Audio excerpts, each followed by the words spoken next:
Good morning, councillors, and welcome to the Environment Community Committee meeting of the Toowoomba Regional Council for the month of February. The meeting is open to the public and also be live streamed, so thank you to those who are in the room with us today, and also acknowledge everyone that's watching via Council's social media channels. Can I please acknowledge the Portfolio Lead of Environment Community, Councillor Tim McMahon, General Manager Nick Hauser, CEO Brian Pigeon, and fellow councillors. Just a couple of quick things before we get into it. Obviously, also, I'd like to acknowledge the Aboriginal parties whose songlines traverse the lands that we do meet on today, the Western Waka Waka, Guyabal and Jarrawa peoples, and pay respects to their elders past, present and emerging, for they hold the rich traditions and bold ambitions of Australia's first people. I'll also just go through our attendance, including apologies, leaves of absence. We do have an apology from the Mayor, so Councillor Antonio will be absent from today's committee, so I do need a motion to accept his apology. Moved by Councillor McMahon, seconded by Councillor Taylor. All those in favour? Carol. Sorry. That's carried. Councillors, so just a couple of things quickly before we get into the first the first item on the particular agenda. As the acting mayor mentioned yesterday, I just would like to also again just mention the vigil that will be tomorrow night, so Thursday night, 6 o'clock, out in the front of the annex. So as a way of our region supporting the Kurdish region of Turkey and Syria through the earthquake tragedy that we've all seen unfold. So we will see, of course, monuments, or meaning the City Hall, our annex, and the bridge will be lit also as a show of solidarity. And I just would like, with this, to again let the general public and everyone to know to come along if they wish to show their support towards that, but also as a really good opportunity to highlight and thank the work done through our Multicultural Advisory Committee and through the Office of the Mayor, obviously, to pull this together. It was something, obviously, that has been brought together fairly quickly, so to have the opportunity, of course, of our MAC to be involved with that, or our Multicultural Advisory Committee, where we do have a number of people, of course, involved, or with links in particular involved to the Kurdish region of both Turkey and Syria. So thank you to those involved with the Multicultural Advisory Committee. So 6 o'clock, that will happen tomorrow night. And also the other thing I'd just like to add as well as moving to summer, I think as many have commented or seen, Nick, if we could pass on, and with Kevin with us, to the gardening team, the Sunflowers Botanic Gardens, what it looks like at the moment is absolutely spectacular, but just generally across, I think, the region at the moment. So often our spring plantings, of course, get a lot of attention, but I think that the summer ones are absolutely spectacular. So thank you to the staff, I think, that are certainly involved in making it look like it is. So, Councillor Carroll. Thank you, Mr. Chair. Just like I know you've been away, but this has been floating around Facebook for about 3 weeks about how wonderful our gardeners are and how beautiful the sunflowers and other summer plantings look. So it makes us all feel good. So thank you. Yes, in a world where there's not a lot to be happy about at the moment, the flowers certainly make us feel good. Thanks, Councillor Taylor. I do agree. Just sort of was a good opportunity, of course, at our committee meeting to make mention of that. So thank you to the staff involved with that. Well, councillors, we'll go to item number 3 on the agenda. So it is amend the Register Prohibition and Restriction of Animals in Public Places. So I might hand directly over to Kevin Jeffries to introduce this item. Thanks, Acting Manager of Parks and Rec. Thank you. Morning, councillors. Through the chair, yes, this is a report on prohibiting dogs and parklands. We have some already specified, and this is a review of that document and looking at including some additional parks for consideration to be prohibited for dogs going in there. But I'll let Mark introduce the report and go through it.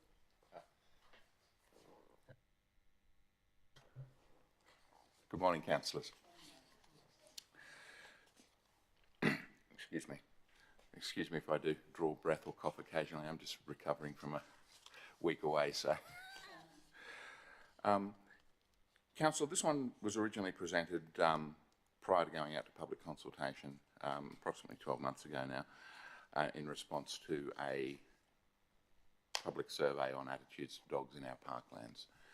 Councillors will recall that, and it is attached and it is the first attachment to this report. The intent of this report is to present the outcomes of the legislated public consultation period that Council undertook in relation to the proposed inscription of these 11 parks onto the register of areas where dogs are prohibited. in that consultation, it was advertised through the media in the way that we do all changes to local laws for the prescribed 21-day public consultation period. As a result of that, we did receive 4 comments back, properly made submissions, and sorry, was it 4? Yes. We actually received a few more of them, but some of them were multiple copies of the one submission, so when we actually worked through them all, they were the 4 submitters. The outcome of that is that, as we somewhat suspected, the replies that we did get were those from people who currently walk their dogs in the parks where we proposed to prohibit them, and their comments were around the impacts of that and their access to other dog off-leash areas. During the same period, we also received a number of reports of injured or killed animals, I should say, throughout predominantly Redwood Park from members of the Friends of Escarpment Parks group.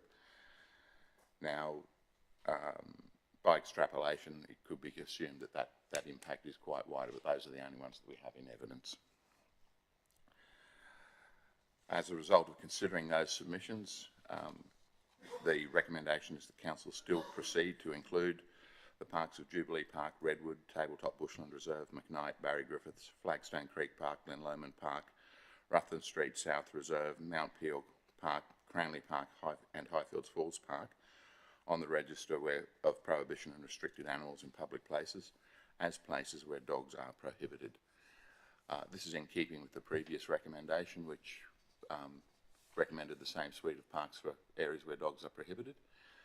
It should be noted that we have also recommended, though, that the smaller bushland areas, we continue to allow dogs through those while they're controlled on a leash, as they're often integral to our townships and our cities, and people often walk through those areas on their general transit. So to prohibit dogs from those and force people to walk around, with the exception of the bicentennial waterbird habitat, which is already on the list of prohibited areas, would not be a desired outcome. Thanks, Mark. Councillors, questions in regards to this one? Councillor Carl, Councillor Vonhoff, then... Yeah, thank you, Chair. Mark, is there a mind to add... I noticed the 2 reserves mentioned in that list, Tabletop and Rutland Street. There are other reserves that come to mind that are significant and of value as a reserve. I note your comments about being adjacent or within a urbanised area. Is there a mind to add to these, and how long would it take? I welcome this, by the way. I'm thinking notably of Charles and Modi Rogers Reserve, which is under pressure from all sorts of things, and the significance of fauna and flora there, and also Frankie Scrub. Yeah, dogs have an impact there, and they're not always on leash. Thank you, Councillor. The Council can at any time consider any park area for inscription on this list. We would need to undertake the prescribed 21-day public consultation process on that and then bring it back to Council for a resolution. We had not immediately included the likes of Rogers Reserves in Highfields and the Frankie Scrub area, and indeed any of our smaller bushland areas in Toowoomba, the likes of Hancock Street, Nielsen Park, and a fistful of others, because of the small size of those, their proximity to dwellings is essentially, they're essentially urban bushland areas, is what I'm essentially saying here. Yeah, I understand. And that people walk through those on their daily commutes. It was our considered opinion that dogs controlled on a leash would be appropriate in these areas. Whether we prohibit dogs or whether we require them to be on a leash, the level of compliance with that and the level of enforcement that we can do in regard to that is not high. We don't physically have the resources to have people in these parks ensuring that no dogs ever go in there. if we prohibit dogs, there is a greater chance of compliance with dogs, people not taking dogs in there, than there is a chance of people, if we were to simply restrict them to being on leashes, if a person goes in there with their dog on a leash, they are more likely to let that off and let it run than perhaps someone might be to take a dog in there in general. It is very much a reliant on voluntary compliance, but it gives our compliance officers the ability. It's a lot easier for them to enforce a prohibition than it is a restriction. I'd probably defer to my manager on that one, given his past experience in that regulatory area. So, With the smaller parks, our intent was not to include them at this point, and indeed, as a general rule, we would look to have those simply as the general restriction that applies to all parklands, which is dogs should be kept on a leash, unless in a registered dog off leash area. so I appreciate those comments and the enforcement of that and the limited resources. However, if I apply the 80-20 rule, 80% of people will choose to do the right thing if they see a dog sign, prohibited dog sign, at the entries to reserves. At the moment, there's nothing. And at the moment, I can assure you that people let their dogs off leash in those areas, and I can assure you that dogs are walking adjacent to these areas, around the perimeter of these areas, not on a leash, on the streets. So, whilst there's a saying, "Death by 1,000 cuts," the intrusion of dogs, and in this case, in my opinion, feral animals into areas where there is fauna and flora that is unique, and it's, yes, isolated, but I think for the sake of a sign, and I'm suggesting that is a passive way of letting people know, and most people will choose to do the right thing. I believe we're not out there to deliberately do the wrong thing as a community. But I think we should be looking at these reserve areas, and these are two that I'm familiar with. We should be looking at a restriction, a dogs prohibited sign, and that is, if there is a report and there's a need to follow up, well then that's no different to any other compliance matter. However, I stress passive surveillance or passive action like a sign would be better than nothing. Through the Chair, yes, we can certainly, this report is about these 11 parks,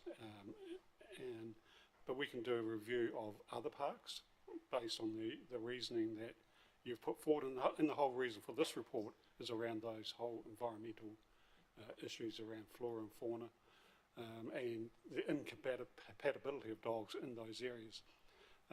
So we can do some work around reviewing the other parks, and certainly signage. We can look at the signage about no dogs or dogs on lead, depending what the parks are. Yeah. No, thanks, Kevin. Is there I'm one councillor, but I do feel that we should at least have a further review of reserves. And the reason why I picked these two, because they are under extreme pressure with urban settlement, and that's no fault of anyone's. One of them was gifted to the Crow's Nest Council of the day, but I think we should be doing what we can to preserve, rather than it end up as a mowed patch with trees on it, because it is degraded by a number of these sorts of unattractive or, influences. So can we, Chair, is it okay, I don't know, councillors, do we look at further list in the future and some timing on that, or what? Or could I, it's a good suggestion, Councillor Nancy, could I perhaps add an amendment that that there's a further review Yeah, to. so that's probably what I was just conferring there with the GM. That's probably the way to probably to do that. So I mean, this is obviously what the recommendation sits at the moment, and if there is an amendment or an addition or something to that, Yeah, councils, parks and reserves would be probably, that covers off. And reserves they're called reserves for a particular reason. yeah, okay. So there may be an additional recommendation. So I might, if you want to, well, basically, I'll come back before we get to it, flag that you've sort of foreshadowed that you'd like to make an amendment to that. Yes. Okay, because I've got a few questions, but so you foreshadowed that. I'll hold that, and I'll come back to you once I get around the ring. I've got Councillor Von Hoff. Thanks, Chair. Through you. Thank you, gentlemen, for this. I've got two issues, Chair, that I'd just like to raise, if I might. The first is one that's raised in the first submitter's submission, and they talk about the use of these parks for walking, mountain biking and horse riding. And the comments on the submission that has been provided, to my mind, don't address the issue, I guess, that was being raised. So we know that these parks are environmentally sensitive. We know that there's magnificent flora and fauna in there, but this was something that was raised when we were looking at the mountain biking, and we talked about, well, why not ban all mountain biking then, all biking in these parks, if it is so sensitive? And the thought was, no, that's sort of a bridge too far at this stage. So can you explain to me how it isn't a contradiction to allow horse riding, mountain biking in the parks, but ban dogs from being on leash?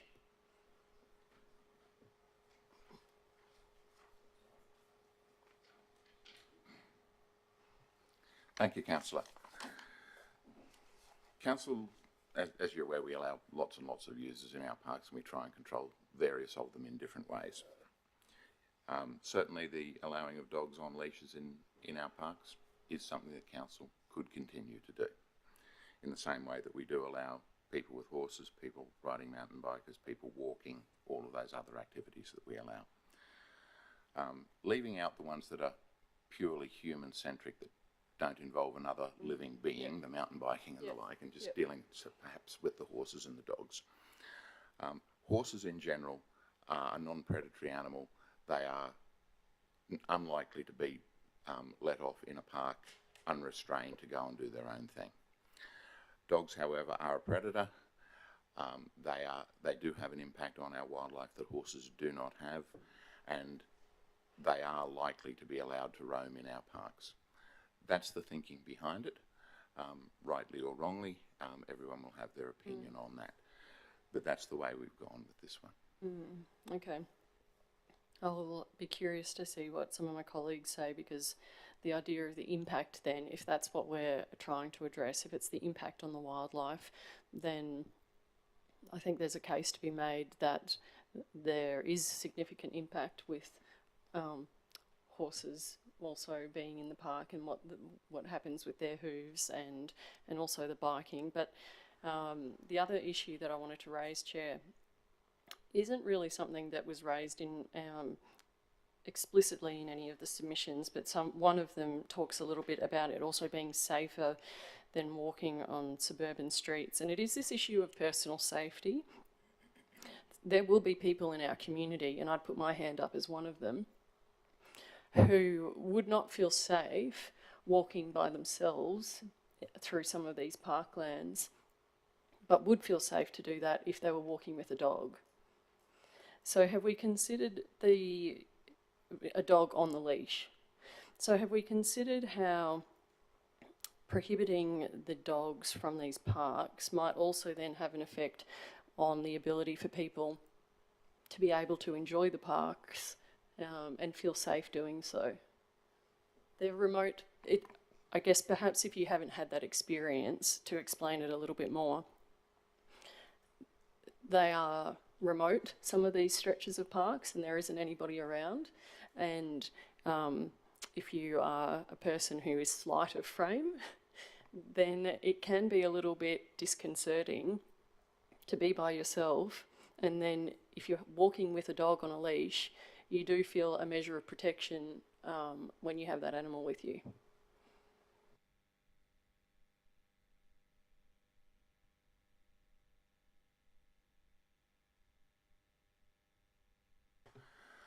Thank you again, councillor. And when you're built like me, you probably don't have that have that concern most of the time. So I do appreciate your point. I did see a bit of a blank look, Mark. So I went that step further. Thank you very much for that. And councillor, it isn't something that we have consciously gone out and sought thoughts on or comments on or investigated to any great degree. What I can say, though, is that in my time with council, which is now some 23 years, and the things that I've had to deal with complaints that come through from the public, we have not had any complaints about people feeling under threat or threatened, or someone wanting to, threaten their safety while they're in one of our bushland areas. We have, however, received a number of complaints about people being attacked by dogs. Either a dog on a leash that their owner has had to physically restrain, or a dog that's been off leash that has then bitten the other user of the park. That's the only way that I could respond to that, councillor. No, thank you for that. So I guess then that sounds like a responsible dog ownership issue. But those are my two issues. Thank you, Chair. Thanks, Councillor Von Hoff. Councillor Summerfield? Thank you, Chair. Must admit this conversation is going a whole lot different than I thought it would this morning. I must admit I have stopped walking in an area because I felt unsafe, and I have to tell you, my thought wasn't, oh gosh, I must ring council. I just stopped using it, and that's what most people would do. So not having received complaints really doesn't mean a thing in the scope of everything. So I'd be interested to hear how the debate goes around the room, to be honest, now that a couple of people have had a say. But the thing that I wanted to talk about was the public consultation on this. So all we did was put an ad in the paper and place it on our website. And that may be the legislative requirement, but to me that doesn't pass the pub test today. It might have been great in 1990 when all you had was a Chronicle. I've probably twice in my life read a council notice in the Chronicle. Never read them otherwise, and I'm only one person, but there's probably a whole lot more like me. And then of course there's the number of people that don't even read the Chronicle anymore. But we won't go down that path. I would like to see council review its public consultation. The fact that we only got 4 submitters is a real indication to me that it's not working. So as a result of this, and whether that's a further amendment, and I'd like to second Councillor Bill's amendment too, I might add, but whether this is a further amendment, that council's public consultation processes be reviewed to ensure that we actually reach out and meet our communities, as in get their attention. Otherwise, if we're not being fair dinkum about public consultation, in my view, I think we need to be fair dinkum in trying to get feedback from the community. And then the other thing that that I wanted to raise was that one submitter mentioned concerns that there was more negative impact from management vehicles and the use of herbicides than there is from dogs. So I note that that wasn't addressed in the comments. So in the report we have the submitter's commentary, and then we have a column which has council's reaction to that, and I note there was nothing mentioned in that, and I wonder, is there opportunity for council to take that on board, and that our staff are trained in making sure that they don't impact the environment, and be very careful with the herbicides. I'm not saying don't use them, you know, there is a real need for them in many cases, so I just think that's something that we should be taking on board. Thank you. Thanks, Councillor Summerfield. Mark? Happy to take that on board, councillor. Okay, and then also probably when you spoke around that topic around that review of public consultations, that's probably something across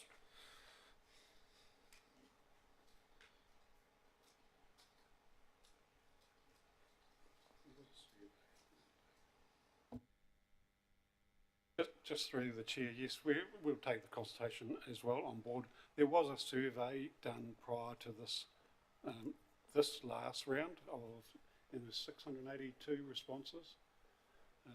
But yeah, we will take that on board.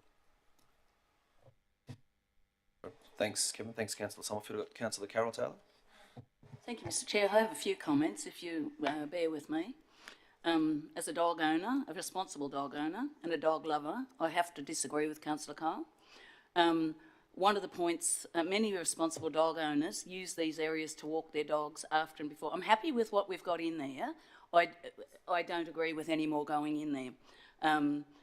The fact is that with no dogs before and after work, people want to walk them, particularly in the populated areas, and there's no extra impact on flora and fauna from walkers if they're responsible Councillor Taylor, dog just owners. respectfully, can I just ask, have you got a question? I've just got an idea we might end up in debate Well, here, so we've there might had be the other opportunity. things without questions, Well, Mr. Chair. I believe, respectfully, I disagree. I Well, feel I do the have a previous question. speakers have asked a question. Why are we so- considering the whole, this is one of the questions, the rest I'll leave for debate. Sure.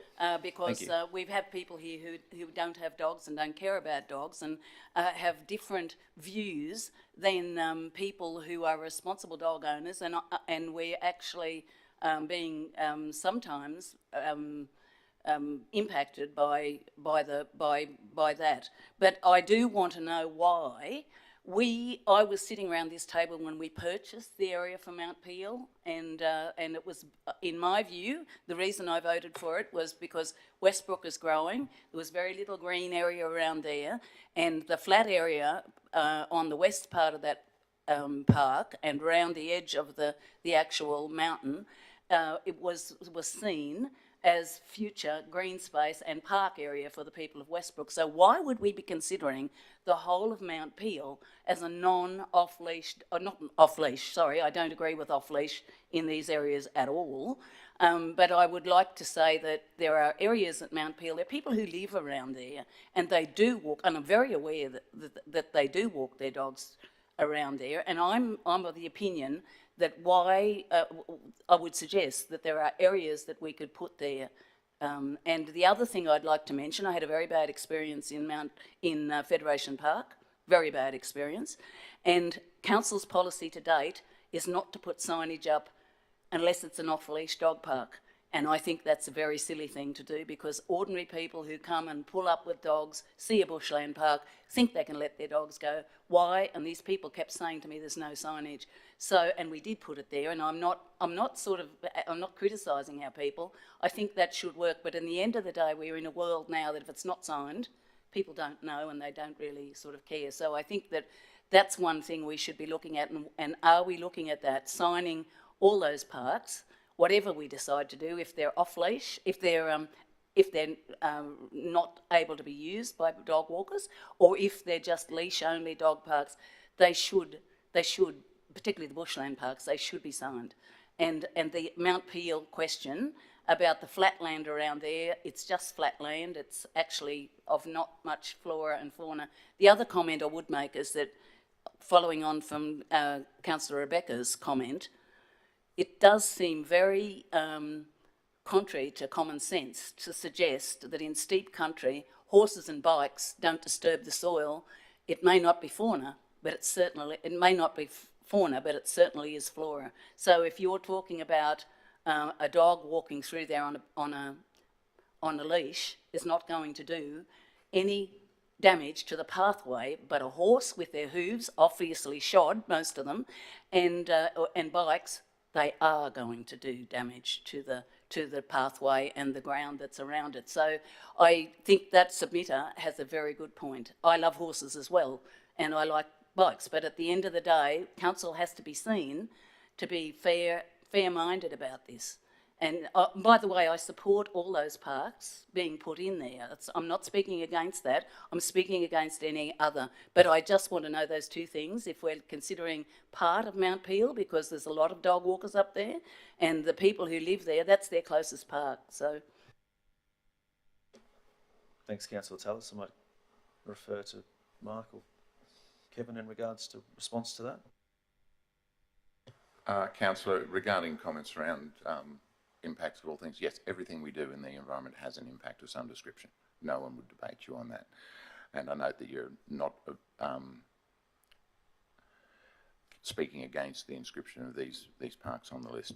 In relation to Mount Peel and your specific question, the proposal as it stands is for the whole of the park to be a prohibited area. Thanks, Councillor Taylor. We've got Councillor McMahon. Yeah, thanks, Chair. I do have a few questions, actually. Good morning, Mark. Good morning, team. So the main purpose of this law is a wildlife protection, flora and fauna protection, correct? So I suppose I'm conflicted.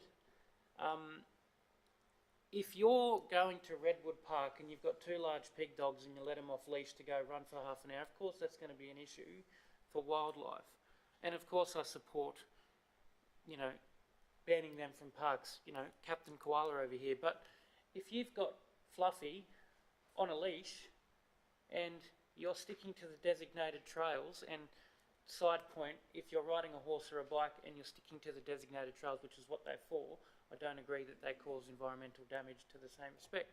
But I suppose with the dog thing, I feel like, and I raised this yesterday, that we kind of blanket approach, ban them in everywhere for everyone, and punish everyone for the sake of a few who are irresponsible dog owners at best. And perhaps there could, I mean, if it's on leash at present and we actively promoted the signage and enforced the penalties of leashes, wouldn't this take away the whole problem? So I suppose my question is, are we punishing everyone for the sake of a few here? Thank you, Councillor. And yes, you pointed out that there are dogs and there are dogs. And there are dog owners and there are dog owners in the way that they manage their animals. What we have at the moment is we don't have areas where people can go and not encounter dogs. All of our areas, be they any of our parklands, dogs are allowed in some way, shape or form, be it on a leash or be it in a dog off-leash area. That is even in our more conservation-focused parks. Previously, many years ago, before our local laws changed, dogs were prohibited in all of our bushland areas, not just the large ones, all of them, the smaller suburban ones included. That changed when Council adopted a new suite of local laws following amalgamation, and all laws were brought together. This proposal here is one, or recommendation here goes to providing an area where you do have areas where dogs should not go, that are set aside for the wildlife and for the enjoyment of the people who go there to see that wildlife or to recreate in those areas. As I said at the outset, this is very much an area of personal opinions and thoughts as to how people think that should or should not be. What we have attempted to do by way of this recommendation is to give a balance and give something for all groups, not trying to make everything the one shade of beige for everybody. Yeah, thanks for the answer, Mark. I suppose,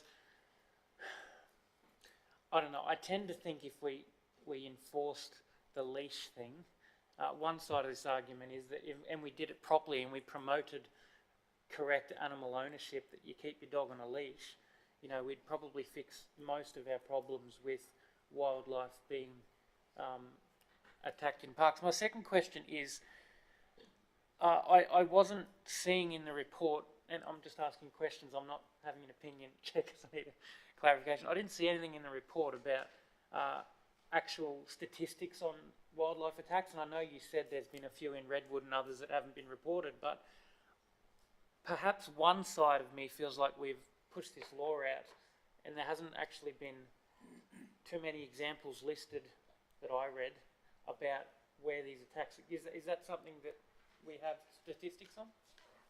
No, Councillor, we don't keep statistics on that. We would be unaware of the vast majority of anything that occurred. Yeah, sure. That's valid. I mean, I'd like them, but I appreciate they're hard to get. Final question, Chair. When we just go to, I mean, So I've been in J.E. Duggan Park talking to FEP when someone walks in with 2 pig dogs, and I can see the issues of that. I've also been to Glen Lomond Park on a 5 p.m. afternoon walking my dog on a leash with many others walking their dogs on a leash out to Hellhole or whatever it's called now, out there. And it's quite a popular destination done well. I've also been to Mount Peel and seen dog owners using it with a leash respectfully. So when we put that list of just all these different parks, I wonder if we shouldn't be going case by case rather than just a blanket no, and that's probably where I'm struggling with this, if I've got to say. I don't think that all parks we should just say blanket no. I'd love to have a look at, for example, Glen Lomond. I'd love to have a look at Mount Peel as a few that I probably would propose we don't go the whole all parks at present. The other one is Jubilee.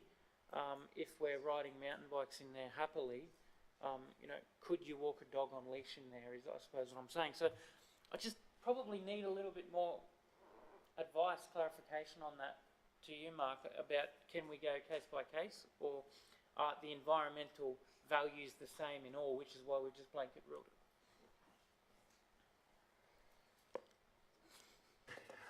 Thank you, Councillor. Big question. It is, and I guess by way of answering your question, I would go back to the survey that Council undertook on attitudes to dogs in public places more broadly, and that Council can find a summary of the findings of that in the attachment to this report. In that, we had 682 responses, 93% of whom either owned or have owned a dog, 28% currently own a dog and exercise them in public places, 46% of dog owners or former dog owners supported restrictions in some public places, and 85% of non-dog owners supported restrictions in some public places. So predominantly large numbers of support for a level of restriction on dogs in one way, shape or form. And the top 4 reasons that people supported restrictions on dogs were, the top 5 reasons for why people supported restrictions on dogs in public places were for ecologically sensitive areas, for waterbird habitats, for conservation areas, playgrounds, and flora and fauna habitat areas. So 4 of those top 5 were all related to the services that our bushland areas provide.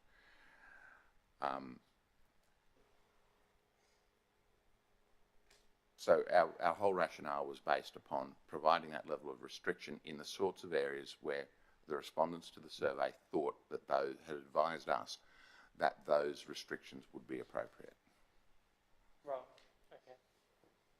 No, thanks for that, Chair. I suppose I'm all for wildlife, but at present I'm still a little conflicted that a blanket rule for all dogs in all bushland parks that are mentioned in this is perhaps the best way. I have to admit that's where I'm conflicted, but happy to let others have a go. Thank you, Chair.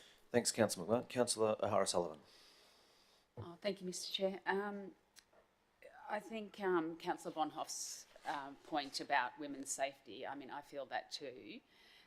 So that, parking that aside, I've been doing a lot of walking, training for Everest Base Camp, and a lot in Jubilee, Mount Peel, and I walk with a lady who has a dog which is off leash, and it's a big dog and it runs all in the bushes and whatever. Would the people who would normally, in your opinion, Mark, who would normally walk their dog, if they've got Fluffy, they wouldn't normally be walking in bushland, would they? They would normally be someone who walks.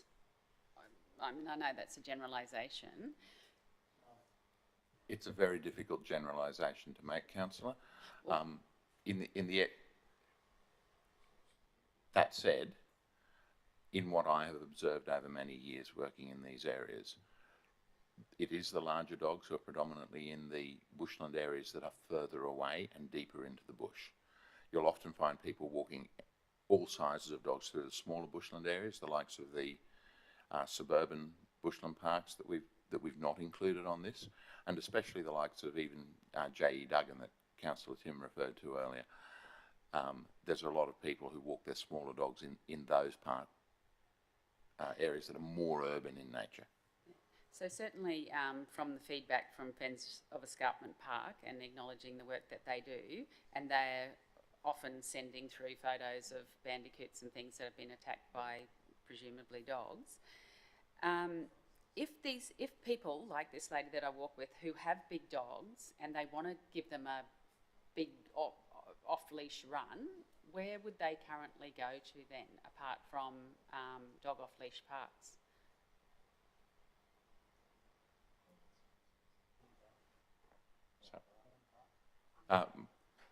My GM is suggesting Horn Park. I'm not particularly familiar with Horn Park, but I see Ingrid's nodding down the back there. Ingrid deals more with the dollar off-leash areas than I do.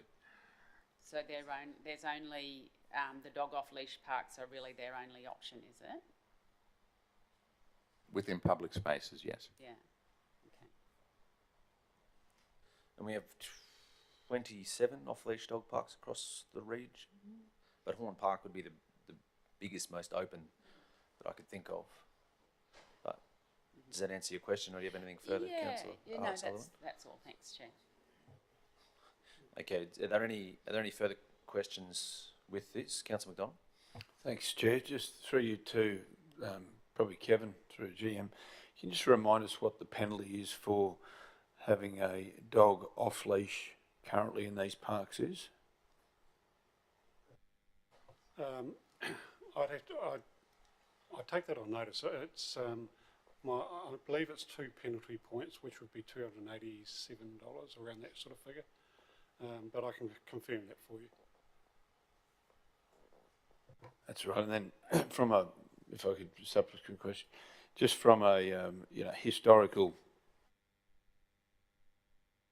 could you also circulate how many people have been fined through the last 3 years? For dog off leash? But for dogs that are off leash in these parks when they are allowed to be in there with a leash? I can certainly review, but I would be advising that there's probably very few, if any, because we don't police those at the moment. We just don't have the we don't have the resources to even police properly all of our dog off leash, our official dog off leash parks, let alone these parks. So trying to get compliance through enforcement, it's very difficult, and very difficult because you've got to be there when it's occurring. So I guess if I get a subsequent question for that, so irrespective of what decision we make here, there will be those irresponsible dog owners, if we refer to them as that, who'll continue to do this, and it will still be a challenge for us to enforce whatever penalty there may be. Would that be reasonable? Yep, we have that right through, even as head of our dog off leash parks, we try to monitor those on a regular basis, but we've got to be there when the offence is occurring. We still have, 40 dog attacks every month on average. Again, we are enforcing those, and they're a high priority for us to deal with and take action, but they're still occurring. So that was probably my final question, if I could. It was mentioned earlier around dog attacks, and you said 40 per month. Of those 40, how many would be in these parks that we've spoken about? Yeah, we're only aware of 2, but and that's reported cases. Yeah. Thanks. Thanks, Councillor McDonald. If there are any further questions, I will go back to Councillor Carl. So as you mentioned earlier, so just with where we land with this, but you have signalled the intention of an amendment. So I'll in your hands, Councillor Carl. Yeah, thanks, Chair. I guess if I'm speaking to this amendment, or I think Councillor Summerfield's signalled that she's happy to second it. But do you want to just? So is it what we have? yeah, look, I'm happy with that because I don't want to cut across the officer's professional recommendation. I simply raised this, and definitely not as a blanket approach. I was qualified my comments around the Bushland Park Okay, well, and reserves. you So know? that's what you're moving, what we have before us. Yes. Councillor Summerfield, you're happy to second that? Chair, I'm in a bit of a predicament here, having heard all the questions that have just been asked. I support what Councillor Bill's suggesting there, but I'm not sure that I support the whole recommendation anymore, so I'm a bit of a predicament. okay. I might have to withdraw. Okay, Thanks. is there someone that's willing to second Councillor Carl's motion that he's put forward? Can I just further your councillor?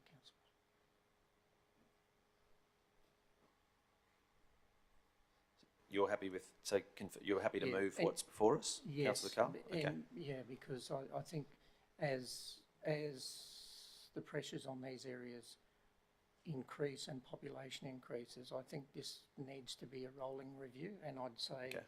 this is why this has come, because, Sure. yeah, from the existing list, yeah. All right, well, we'll see. So do I have a seconder for that motion? Councillor Harris Sullivan, happy to second the motion. Would anyone wish to go into debate? Yes, okay, so Councillor Carl, would you like to speak to the motion? Yeah, look, simply, I raised this with the intention of what you would call passive surveillance, understanding that we do not have resources around compliance, that in the officer's view, if they come back with a future additions to the list, I merely suggested a couple, there are others that I can think of in the course of the discussion, that we look at either on-leash regulation in these areas, or we look at banning dogs in these areas, and both of those be implemented via signage. And on the basis of reporting from other members of the public, then obviously, as with any compliance matter, we're obliged to then investigate. So I'm not suggesting we race out and throw heaps of operational spend at this. Yes, there'll be some costs around signage, but from an equity point of view, tell me what park, normal park in a public place in council reserve isn't signed already with one of these, or most of them I would imagine be signed as dogs on leash or dogs prohibited in these areas in more common places other than these. So I'm suggesting that we just be uniform in that respect. The other thing too is that the off-leash dog park strategy that we've been through, and I stand to be corrected, a recent review of that, there was some additions. I know there's a item today about an addition. It's constantly being reviewed, and it was felt that it was adequate at the time, these spaces provided. And if we're going to talk about safety, most people, and I'm not indifferent to dogs, having owned them in the past, and family members own them. From a passive surveillance point of view, if you're worried about risk, there are plenty of urban areas and linear parks to walk dogs in on a leash in public places, rather than picking an out-of-the-road place to go and walk in the middle of the bushland where there's no passive surveillance, i.e. members of public, street lighting, neighbourhoods, people frequenting these linear parks like Black Gully, and those sorts of areas. You know, so I think it's a bit of a subjective argument to say that, you know, lots of people would use these and be at risk. It's simply a choice. If you feel that way, then you will pick another area to walk your dog if you have the need to do so. So that's my reasoning, I guess, why I think, and if the essence of what we're looking at, this report around protection of those areas, fauna and flora and environment, then I think we should do all we can within the constraints of our resources, and that's why I'm simply saying let's continue to review and let's look at signage for these areas. Thanks, Chair. Thanks, Councillor Carl. Councillor Bonhoff, you signalled to speak against. Yeah, I do. Thanks, Chair. I agree with a lot of what Councillor Carl's just said, in that I agree that, well, to know me is to know that I'm fiercely protective of our flora and fauna in this parkland. And I think that the presence of dogs in that parkland absolutely has to be on leashes. And I think that they absolutely need to be signed. But if we are focusing on the environmental sensitivity of these places, what we're proposing today is both a half measure and also a blunt instrument, because it's a half measure because we're still saying that you can ride your horses, you can mountain bike, but you can't walk a dog. So it's a half measure on the environmental sensitivity, and it's also a blunt instrument because for the lack of responsible dog ownership of a minority, the majority of residents will then be punished and not be able to use the parks. On an issue of personal safety, it's not so much that people want to necessarily walk their dogs in these areas, it's that they themselves want to walk in these areas. And the presence of walking with their dog on a leash makes them feel more protected. And if we're talking about equity, well, this is an issue that's going to disproportionately affect females. And so therefore, the report hasn't even considered how people's personal safety is going to be affected and how that will prohibit them from using these places. And we have to remember that these parks are for the people. These parks are there for people to use and to enjoy. And I truly believe if we do this today, it's going to mean that there are many people in our community who won't feel like they can walk through the parks anymore because they're not going to feel as safe. And it might not be everybody's personal experience, but we've had a couple of councillors here around this small group say that it is their personal experience, and we can expect that that would be extrapolated out across the broader community. So I would love to see signs. I'd love for us to have the ability to do more compliance so that irresponsible dog owners are punished. But if you're a responsible dog owner and your dog is on a leash, then I fail to see how that dog is going to be able to scurry off and chase a bandicoot. You know, it's attached to you. So for those two significant reasons, I'm not going to support this today. Thanks, Councillor Bonhoff. Councillor Harris-Sullivan, as a seconder, do you wish to speak in favour? Thanks, Mr. Chair. I guess it's a bit like the argument yesterday. It's all about education and we're using this blunt instrument. But we either do something or we do more of the same. So what we've got now, we know that people go into the parks and they take their dogs off their leash and we've got environmental damage. So we're not going to have the capacity to police it. Even more signage, support that wholeheartedly, but we know probably that that's the type of places where people, particularly with bigger dogs, like to let their dogs off, and they're probably the dogs that are going to go after the wildlife. So it's either we keep doing what we're doing, stay with the same result, or we do something different. Thanks, Councillor Harris-Sullivan. Councillor Taylor, you wish to speak against? Thank you, Mr. Chair. Whilst I'm speaking against, I support the original motion with the exception of part of Mount Peel. So Councillor Carl's comments about signage, Council's policy at the moment, and I know this because I had an incident in Valeview and Federation Park, councils, and there is signage there because I asked for it, signage is not put in bushland parks unless it's an off-leash park. So the public does not understand that. And you go out there to Federation Park, people, I took refuge with 3 dogs, one off leash, size of a pony. and I was very close to a toilet. My little dog died with lymphoma because of the shock of it. He was torn and the dog came at me. And I was fortunate to be close to the toilets where I locked myself in the toilet. Now, the owner and his wife came with dogs on lead and argued with me that there was no signage and that their dogs were registered with council.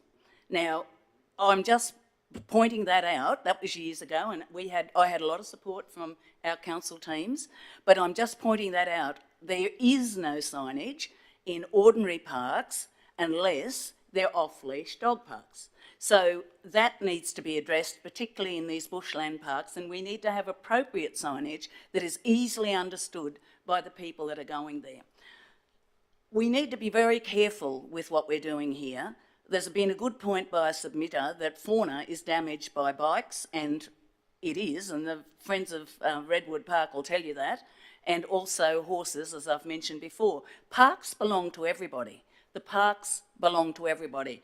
I no longer walk in a bushland park, but I might want to one day. I have two, as has been derogatorily said, fluff balls, I suppose, or something like that. I have two small dogs. But at the end of the day, I'm not game to take them to an off-leash dog park because of the irresponsible dog behaviour of some dog owners. So at the end of the day, these parks belong to everybody, and I think that, you know, my comments around Mount Peel, there's plenty of flat area down around the bottom that is not up there where the vegetation is such that it shouldn't be disturbed. And that area, and I know because I voted for it because of it, was bought with our funds that we put aside from our rates, and it was bought and supported by the council of the day, in part because it provided future parkland for the township of Westbrook. So to put the whole thing over that, when there is plenty of land down there where people can walk their dogs, I have to mention irresponsible dog owners, like irresponsible horse owners, like irresponsible parents.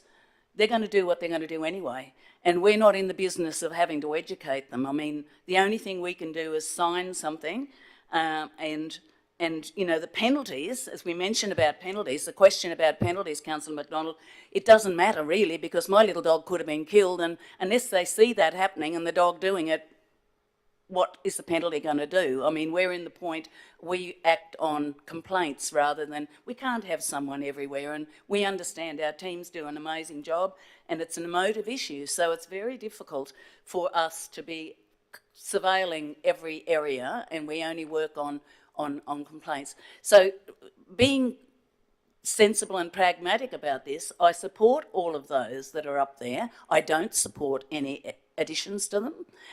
Certainly not in the areas. If I lived at Highfields and I would want to walk through the reserve over there, I would want to walk my dogs through there because it's near where I live. So why should it be taken away from someone who wants to walk their two small dogs or whatever on a lead through there? I mean, I'd be more worried about the weeds, the noxious weeds that are growing in there, than having responsible dog owners walk through there. It is a beautiful area and a great legacy for Highfields, so I actually value it. I don't want to see any degradation of it, but I don't see how dogs on lead are going to do that, and that's not being mentioned in this here. The only complaint or addition or deletion is part of Mount Peel, because I understand that area very well. Hike for a Cure is happening there on Saturday, or it's happening at the moment, and there are a lot of people who live up there who walk their dogs around there. So I think that is taking away from part of our community who support these parks, is taking away what they see as a common sense thing for them to be able to do, except up in that area that's quite sensitive. So that's where I'm coming from, not speaking against the whole motion. Again, that, you know, I'm just speaking about the area of Mount Peel that I believe should be excised from this consideration. Thank you. Thanks, Councillor Taylor. I've got a speaker for the motion. So if there's no further speakers for the motion, I'll go back to the mover. Councillor Carr, would you like to sum up, please? Thanks, Chair. Councillors, respectfully, can I remind us of the essence of this report, and it was about protection of these areas and the fauna and flora and why this come about. And you'll see the previous list and there's valid reasons for why these others have been added to the list. So I'm simply saying that let's do further reviews for other areas. I appreciate the officer's review. It may,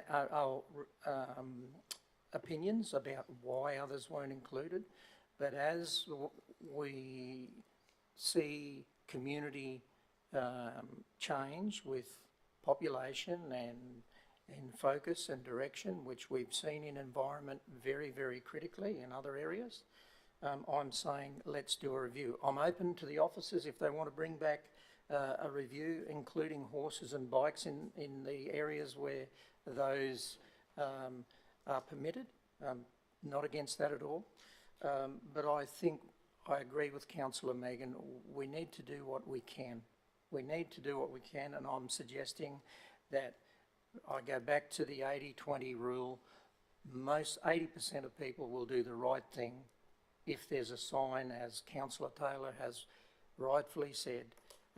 There's no argument if there's a sign and if an incident happens, and there has to be an investigation. Without it, it's rather subjective. So that's all I'm saying. But, you know, to do nothing is a death by 1,000 cuts to these areas.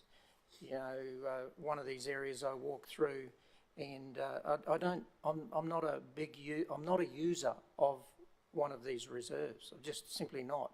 The only reason I go through the reserve is to pick up rubbish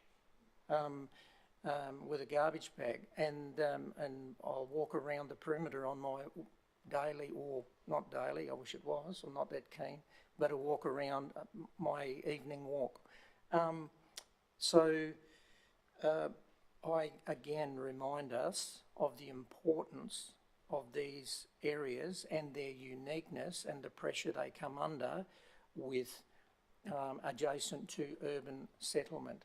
And I remind councillors of our green infrastructure strategy and how this ties in with that as well. So that's all I'm saying is let's have an open look at this. Let's be frugal about what we throw at this from compliance, but to do nothing is more of the same. I agree, Councillor Megan. Thanks, Chair. Thanks, Councillor Carl. So, councillors, that closes the debate. So, so the motion that is before us is the council receive and note the 4 submissions, and the council include Jubilee Park, Redwood Park, Tabletop Bushland Reserve, McKnight Park, Barry Griffiths Park, Flagstone Creek Park, Glenlamont Park, Ruthven Street South Reserve, Mount Peel Park, Cranley Park, and Highfields Falls Park on the register of prohibition and restriction of animals in public places, as places where dogs are prohibited. And then the third item we've added is, that is in that motion, is that a further review of council's bushland parks and reserves be undertaken in relation to the places where dogs are prohibited or restricted to being on a leash. Those in favour? Those against? So motion is lost. So we go back to the board. So, Councillor Mr. Chair, Summerfield. can I move an I'd amendment? like to move. Please? Amendment, please. Sorry, I apologise. I saw Councillor Summerfield indicated first. So. Well, Thank you. Thank you, Chair. Thanks, Councillor Summerfield. I'd like to move an alternative motion, and that be that these parks and reserves be signed appropriately, educating users, and that there is increased monitoring and those in breach be fined on the spot. Okay, just whilst we work through that, probably need just to ask a question of that, because we're talking around resources, and then so there'll be a budgetary implication there as well with signage. I know, Mike, I'm not sure what costing is per signage, but we've got, I don't know how many 500 and something parks across the region. So is that that's about a factor? I'll just.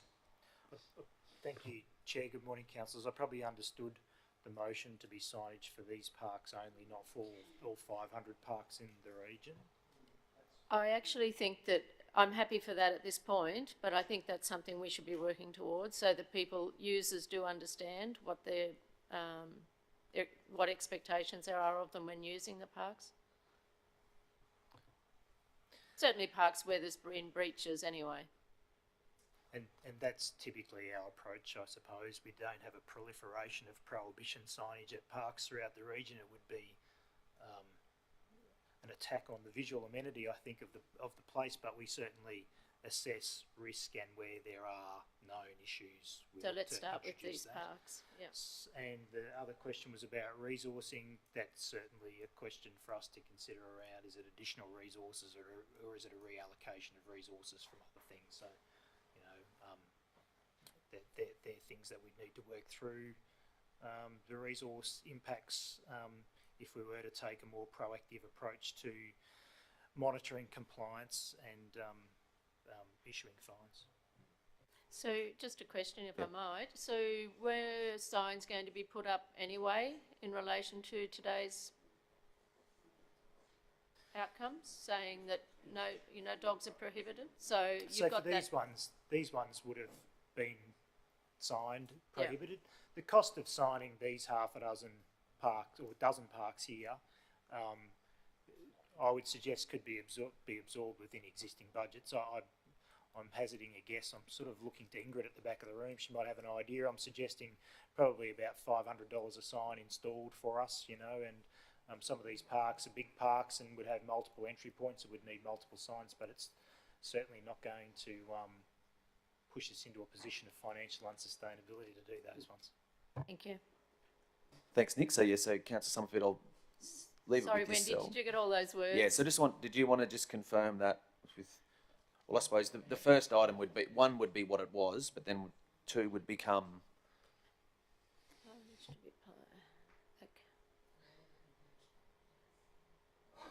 So what I said was that these parks and reserves be signed appropriately, educating users, and that there is increased monitoring and those in breach be fined on the spot.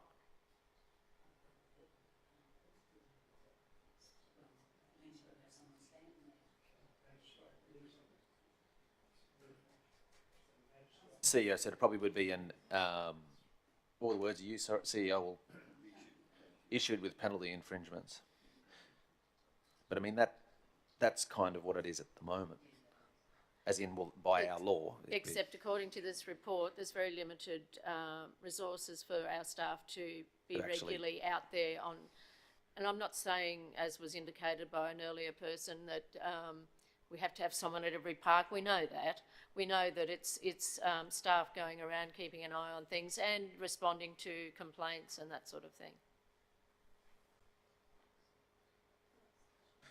So just, yeah, if I can, I just want to, if we can just hold for a second, please. I just want to, Nancy's obviously putting forward this motion. I just want to get this right so then we can see what that is. And then if there are questions, that I've got a few that are, but if we can just get this sorted. So out of respect to the mover of the motion, once you're happy with what, and we've, well, and there is a seconder to it, mind you, as well, we can proceed from there with questions and then where it lands us, I suppose. Yeah, it shouldn't be B, it should be, it's in reference to the signage, which is educating users. So after that, put educating users and increasing monitoring.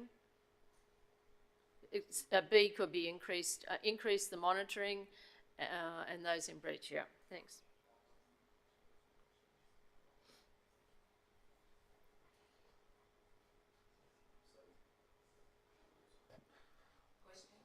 So Councillor Summerfield, are you happy with that? So you're moving that motion. So Councillor, that's the motion that is before us. That's been moved by Councillor Summerfield. Councillor McMahon's indicated willingness to second that motion. Okay, now I do, and please don't shoot me at once. I saw about 400 hands go up at once with questions around this. So I'm going to do my level best to be as equitable as I can of what I saw.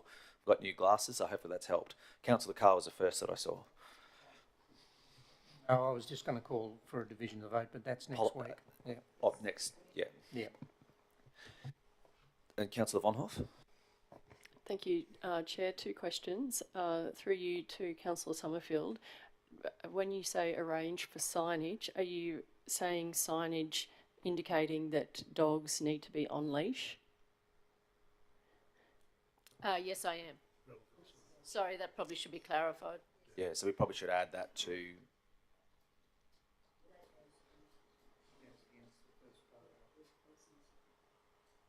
I think that's very important that we actually have that signage on parks, because otherwise people just take an assumption that they can do whatever they want, and So as the mover, are I think you we have a comfortable? responsibility. Sorry, as the mover, are you comfortable with that addition? So arrange for signage indicating that dogs Yeah. to be on leash.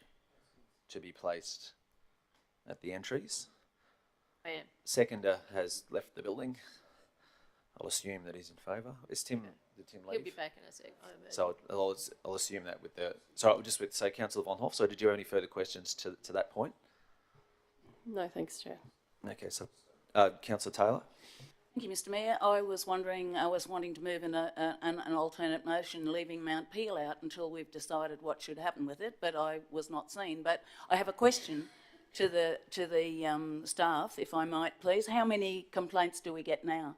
Because it was indicated before that we don't get many at all, and you know, it's a bit of a hollow thing. You're only preaching to the converted. This actual alternate motion goes against what the officer's recommendation was completely, because the officer's recommendation was to take dogs out of these, particularly the escarpment parks, altogether, and not allowed in there altogether. So this is completely different. I support the ordinary officer's recommendation, the standing one that we've just. Well, again, we Councillor Taylor, I voted might down. get to the question. I might Mr. get to Chair, the we voted it down because there was actually a change to it. I'm asking. So there's a question there of how many. I think the answer was given earlier. Very few. Very few. So we're not going to change. Is that correct? Very few have been issued in regards to the question around compliance notices of these particular parks. So my point is that unless We have we're going to not- have people standing there, we're not going to get any more either. So we're relying on responsible people to do that. I'll ask Mark to answer that question. In an effort to provide clarification, councillors, we have received very few complaints about people being attacked. We have received 2 that I'm aware of.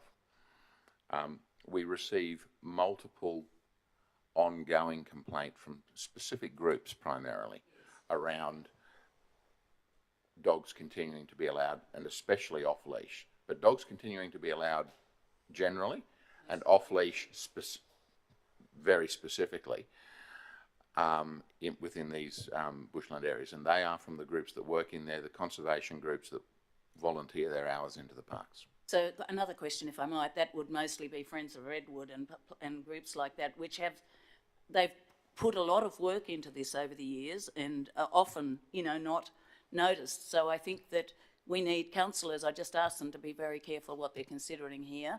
I support the original motion except for Mount Peel. Thanks, Councillor Taylor. Councillor Carl?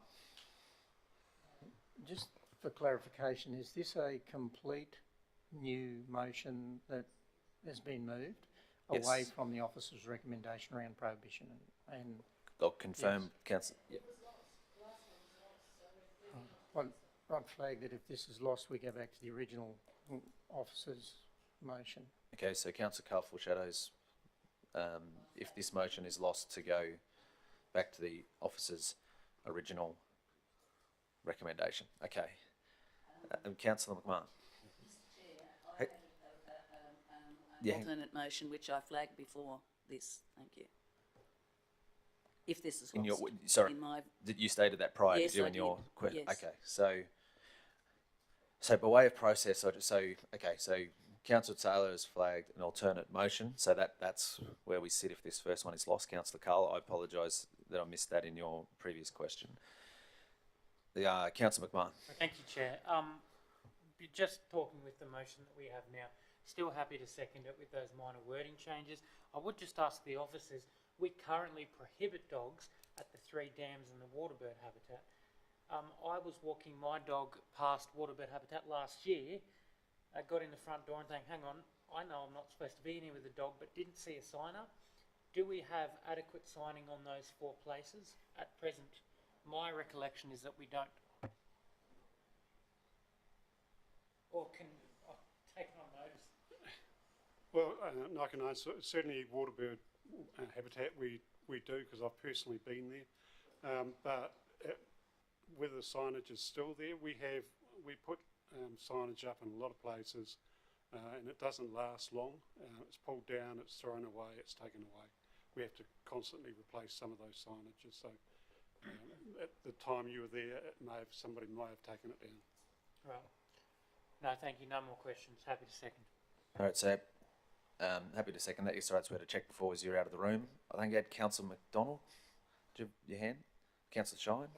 Yeah, no, just wondering about the wording of the signage. It sort of doesn't sort of indicate what's required. I was just wondering whether the mover of the motion would think it wise to put in, you know, that you'd be liable for a whatever dollar sign penalty, rather than just a penalty infringement notice would be issued. Just, Kevin, with our signage, is that a standard on our signs, you know, dogs are prohibited, etc.?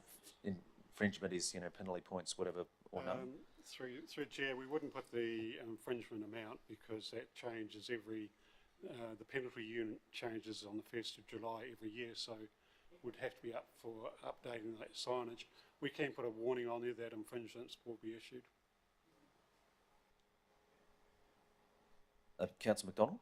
Thanks, Chair. This probably changes things a little bit, but probably has the same intent. Just working on the original recommendation, which is number one, is we've gone out, we've had submissions. Number two, and just through you, Chair, to the mover and the seconder, just adding the word not, the council not include, and then all of the officer's recommendation wording is the same, and then putting 3, which is increasing the monitoring and signage at each of those parks, or making sure it's adequate. So that second part that you put in there, Councillor Summerfield, only that it makes more sense to stick with what that recommendation was and just changing the intent. And then keeping your ideas around the signage and monitoring as the next part. I'd be comfortable to make that change because it gives us the same outcome. So we'd sorry, Wendy. So we'll work. So we'd go to the seconder. Is the seconder comfortable with that? Yeah. So essentially, we're going. So with the wording of what we have with the original motion. So 1, correct me if I'm wrong here.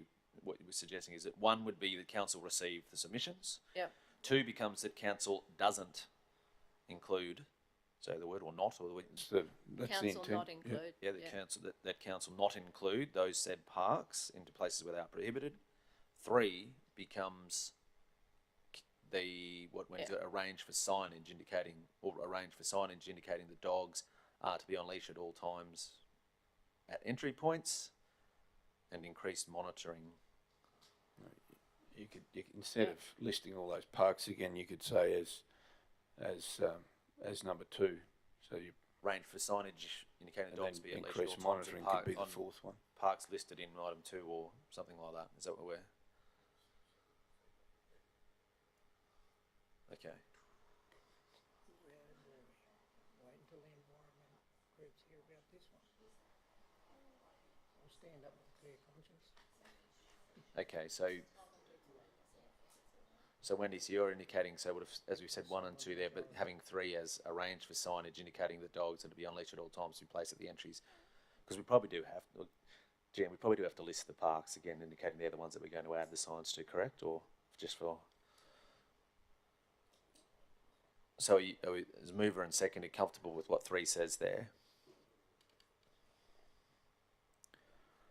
Yes, so, okay. All right, so councillors, that's the motion that we have there. Are there any further questions? So Councillor McDonald, was that the only question? Yeah, apologies. Yeah, no, it wasn't a question. It was really just to level up to what the recommendation was. Yeah. Councillor O'Hara-Sullivan. Oh, thanks, Mr. Chair. I am quite comfortable with this because I think at the moment there's no signs there. People are confused about what they can and can't do, so I'm happy to support this. But I really would like to know that we're going to have some sort of review to see how effective this has been, because this is obviously an issue for the groups that use it. They're the ones with the lived experience and reporting back to us about the destruction of habitat, flora and fauna down there. So is there some, Mr. GM, be guided by you, some way of sort of knowing how effective these signs have been and whether we're still getting the same outcomes, or if there's had any change? I think it's something we'd need to turn our minds to. A bit difficult to answer here. I think we'd need to engage. One way to do that might be to engage with those groups and try and get a baseline measure of their experiences or observations of dogs doing the wrong thing in these parks, and then come back and visit that again in 6 months' time and 12 months' time. I'd suggest it would be very resource intensive for us to undertake formal surveys, but rely on existing users and user groups and their observations, but try and formalise that in some way so that it might be more statistically valid than just relying on memories or recollections. And probably just a point, I suppose, you probably an indication of it may be if we know how many infringements are issued. Potentially. Because, well, one of the key things we're putting here is increased monitoring, so who knows? So any further questions? Okay, so are there any further Councillor Vonhoff? Yeah, thank you, Chair. Through you, further to Councillor O'Hara-Sullivan's point about sort of increasing that feedback loop with the groups, can we, if that were to occur and we were to sort of revisit what information they're giving us, I know we've got our mountain biking strategy, which impacts Jubilee Park, but separate to that, if we could also get information from those groups were it to happen about their thoughts about horse riding and bike riding in those other parks as well.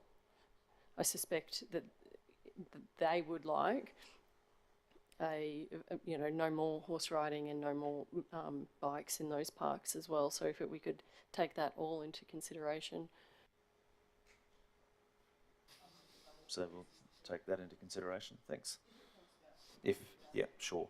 Okay, so if there's no further questions on this, we've reached a point where I have a mover and I have a seconder for the motion that is before us. Yes, I see that. So I've got an intent to go into debate. So Councillor Summerfield, as the mover of the motion, would you like to speak for? Now we're on. Thank you, Chair. Look, one of the things that haven't even been mentioned in all of this is cats, and cats are very destructive in relation to fauna, and I think, wild cats is something that we should be doing a bit more focus on. Certainly something we could bring up at we have brought up at our biosecurity meetings. Cats are very destructive, more so than dogs, really, when you think about all the small fauna that's in there.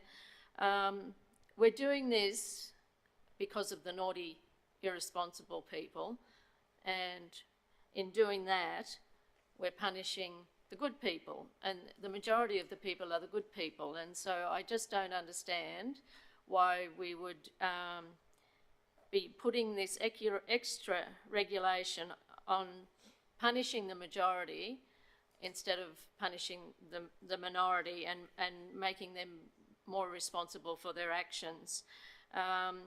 Let's focus on penalising the naughty ones. Let's do that. And word will get around that council is being tough on this, and it will improve over time.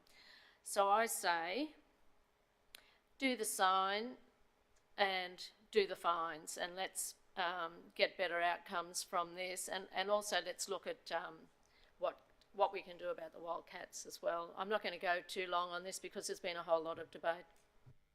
Thank you, Councillor Summerfield. Councillor Carol Taylor, Speaker against. Thank you, Mr. Chair. I do speak against this, and whilst I support dog walking and responsible dog owners everywhere else, I also support our officers in their recommendation and the groups that are working and have been working for 20 years to reinstate at their own cost and at their own labour the escarpment parks that have been degraded over the years, not by dogs mostly, but been degraded because nobody has actually valued them except the people who've taken it upon themselves to put the work in to re-establish them. So I think that I'm a dog lover. I walk dogs. I walk them in lots of places. I like to think that I'd be able to get in the car and go somewhere and walk. But I also respect that there are areas like the escarpment parks that should not have dogs in them. I question whether they should even have horses in them, and the mountain biking question has been asked a long time ago, and that horse has bolted. But I think that I like to go with my dogs to dog-friendly accommodation. I can't go to national parks with my dogs. I can't go to certain beaches unless they're stated to be dog-friendly beaches. So I mean, people live with these rules and regulations, and as long as we have a reason for why they are actually prohibited in those areas, and we don't extend it to areas that the public doesn't understand, and we can educate them as to why we are there. As to surveillance, council does not have the capacity to have people sitting there at these parks. And it's been said before that you have to see them in the act and to be able to find them. So the likelihood of that happening is very unlikely, in my view. So with the exception of part of the park I've mentioned before and an examination of that, I don't support dogs being able to go into these parks. There's been an examination done. There are reasons why the officer's recommendation came forward, and so I cannot support. This is an absolute opposite to what the officer's recommendation was. Thank you. Thanks, Councillor Taylor. Councillor McMahon, a second. Do you wish to speak for the motion? Thanks, Chair. I appreciate the opportunity to speak for this. Just to, I suppose, place on record my thoughts, and that I'm overall happy with where we've landed, but I want to sort of premise, I'm very aware of the sensitive environmental nature of our bushland parks, and I, for one, am a huge supporter of looking after our native flora and fauna for future generations, whether it's koalas, bandicoots, or yellow-footed antechinus that look like a rat that are actually a lovely native. We've got to look after them. But here we are where I just can't get past this blanket approach where we say some people are flooding the system, let's ban everyone. And to me, that's not good policy, and I think we need to look a bit deeper into what we're doing here and propose alternatives. I was a dog owner, my dear little Cavalier Memphis, who was a fluff ball, went to sleep permanently about Christmas time. He got old, but we used to walk on leash in most of these parks with a 3-metre retractable leash, and he never did any environmental damage. I know that because he was on a leash and right next to me.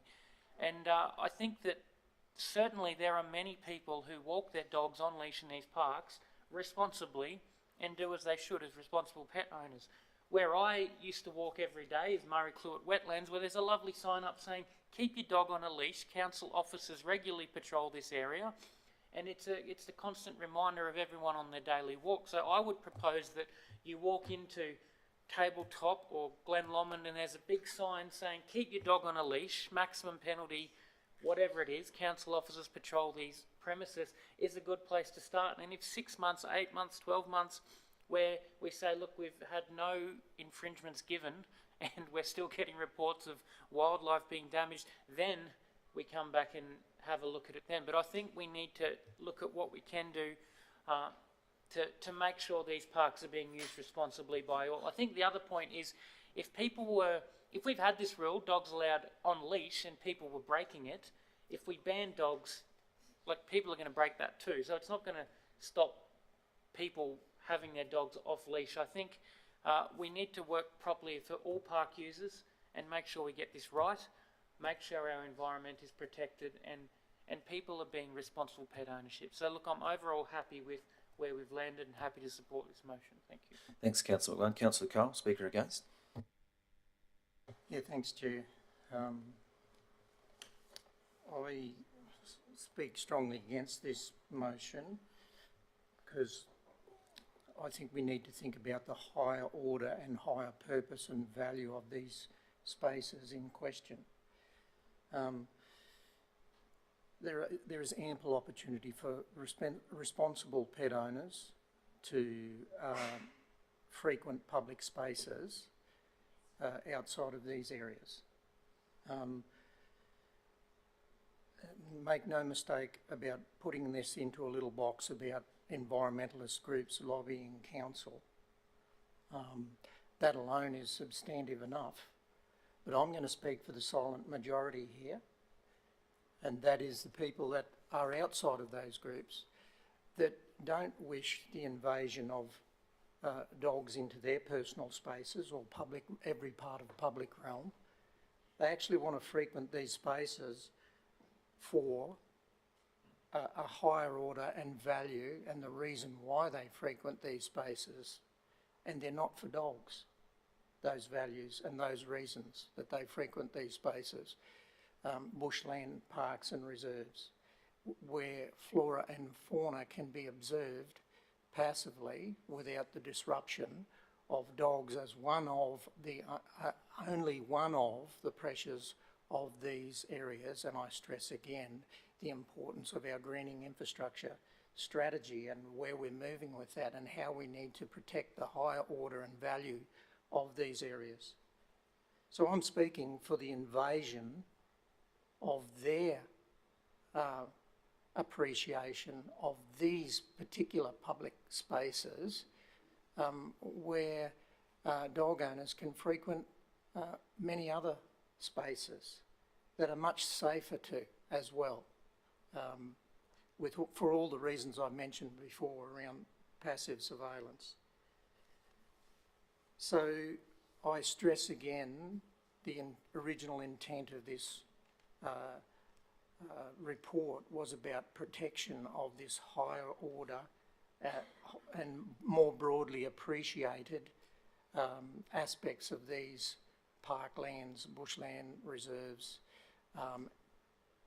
and it's definitely not for dogs to rule the day and be either on leash or off leash.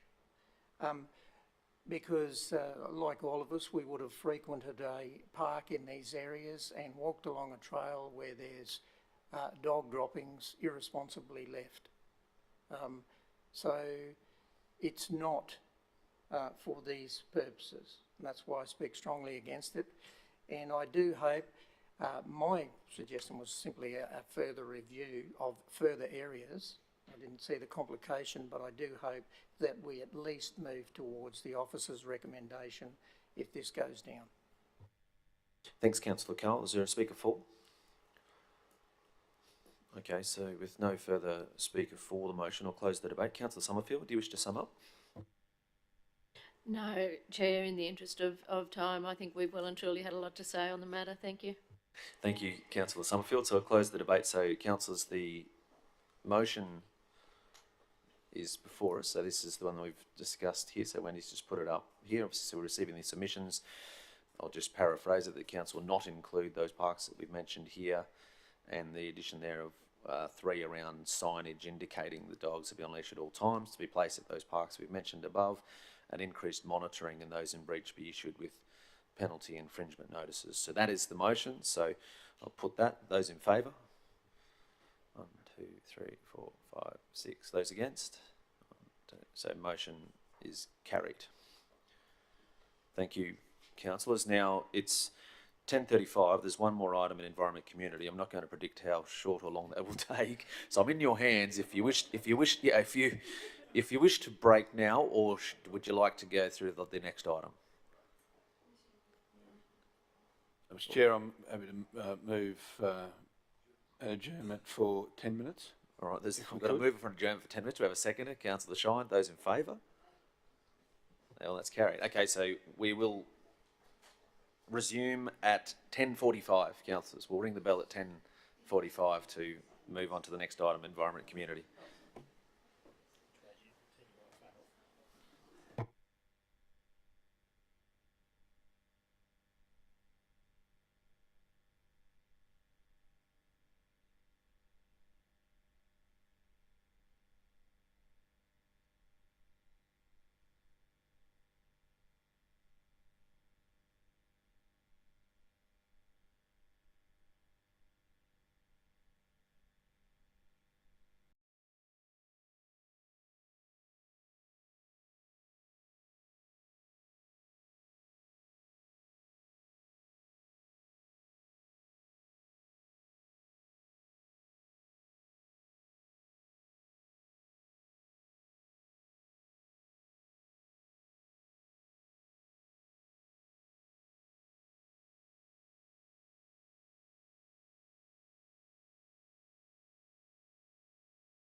Thanks, Council. As we resume the Environment and Community Committee meeting, before we do that, I just need to go back to the previous item. So that was item 3, amend the register prohibition and restriction of animals in public places. Just neglected to, with our resolution or recommendation, sorry, to come out of committee, it does need a reason for the decision. So as the mover, Councillor Summerfield, I might ask your thoughts on or what you'd like to list as reason for decision as the mover of that motion. Thank you, Chair. I'd like to suggest that Council do not want to restrict all members of the public from walking their dogs on leash simply because of the minority of residents breaching the rules and having their dogs off leash. Thanks. Okay, thanks, Councillor Summerfield. I just seek from the remainder of council, everyone's comfortable with that. Are there any questions arise from that? Sorry, Councillor Carl, did you have a query around that? Chair, if our legal counsel's open to giving us some advice, CEO, so we can. Okay.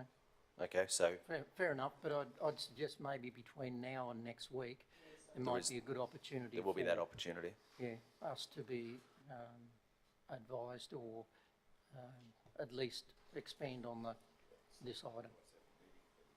Yeah, so it's probably something, as the CEO's pointed out, that advice could be sought at the ordinary meeting when the item prior to when the item comes up. Thanks, CEO. So just with the listing of that, so from a formalities point of view, we don't need to do anything further with that then. So that's listed. So I've just had a couple of things to say. Councillor Von Hoff, you had a question regarding that, and then Councillor Taylor. I do, Chair. I just would also like that the personal safety of people be considered also as a major reason for the decision.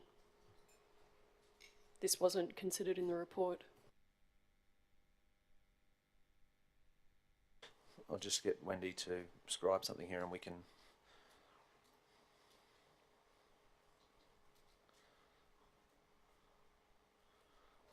So the personal safety of walkers was also. Okay.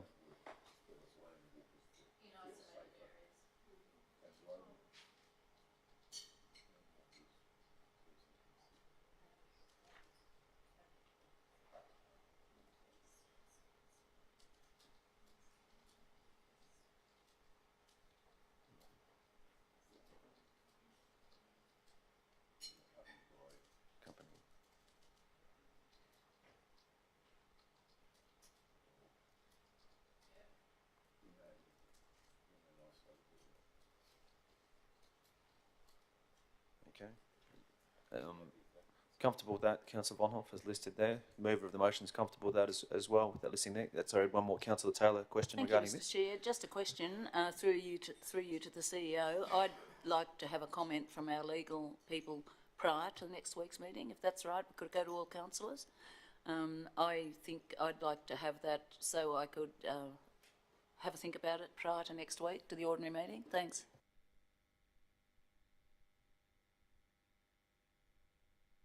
Okay, so the CEO's indicated that can occur. So it's the item that just keeps going. Sorry, Councillor Chair. Harris-Oliver. I guess it's a question through you to Councillor Carl and Taylor. I'm not sure what's the advice that you'd like our legal counsel to on what aspect, in what respect? Yeah. I'll go to Councillor Carl first as the one original with the request. Well, I think there's some implications to the organisation around management and operational costings, and also a degree of risk or liability given the wording in some of that recommendation. That's why.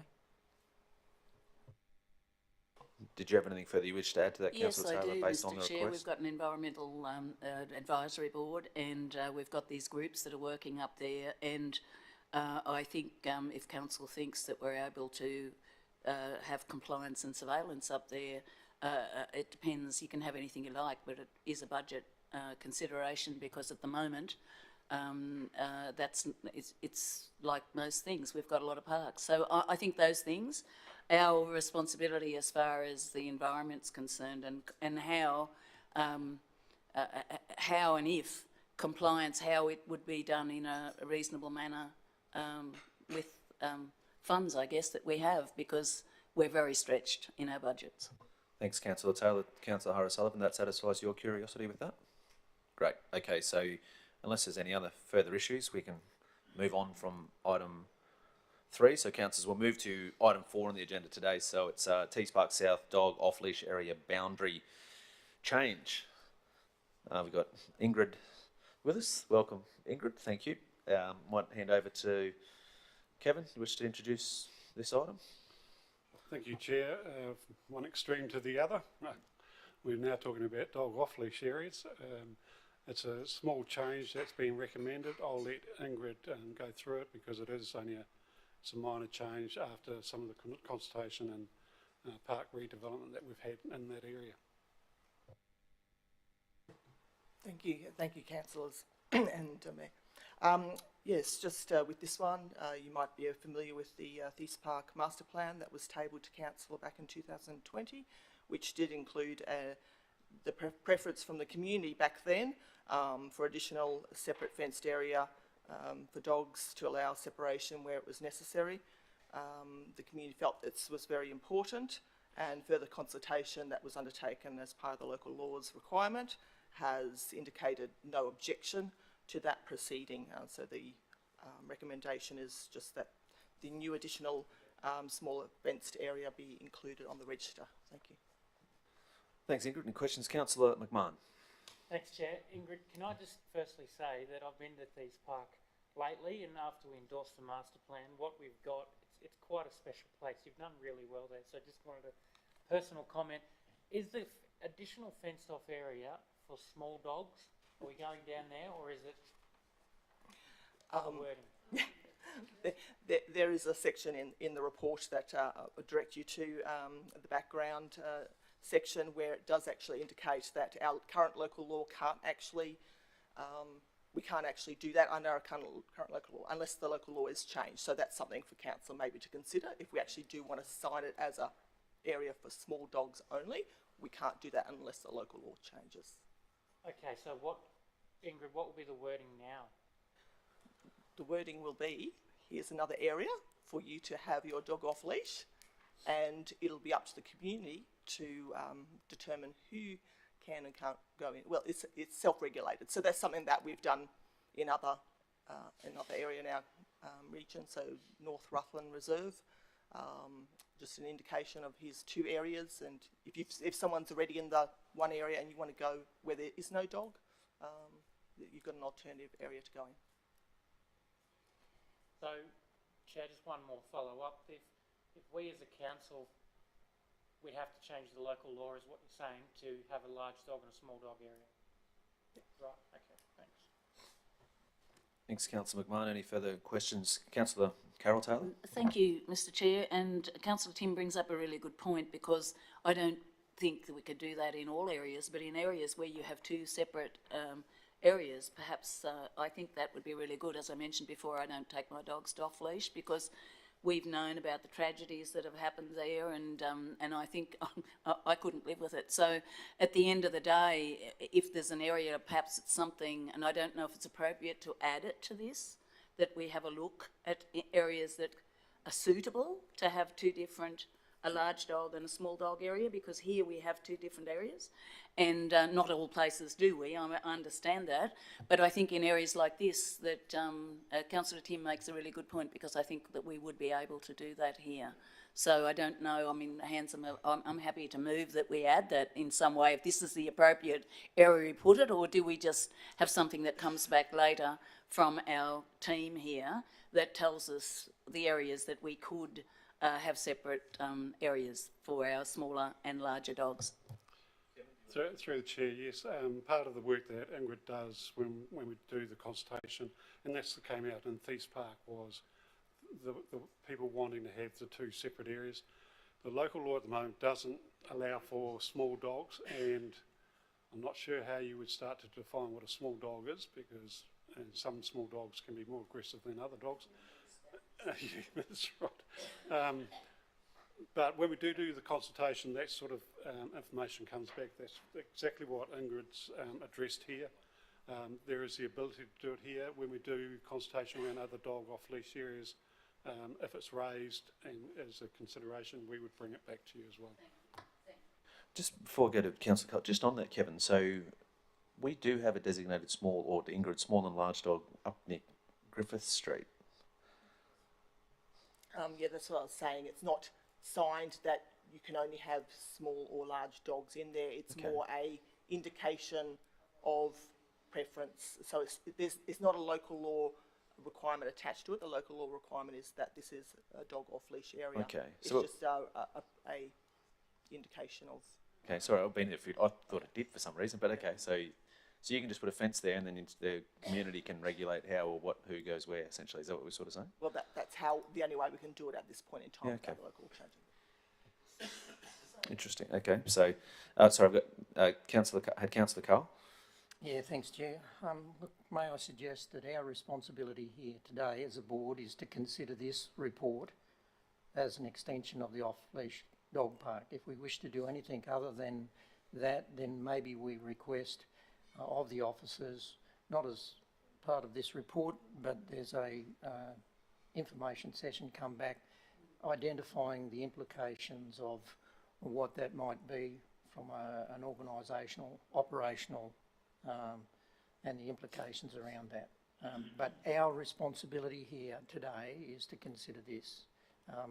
If there's any desire to move outside of the current standing local laws, then that's a whole body of work that needs to be considered and referred to the officers, and their report, ultimately a report to come back to council.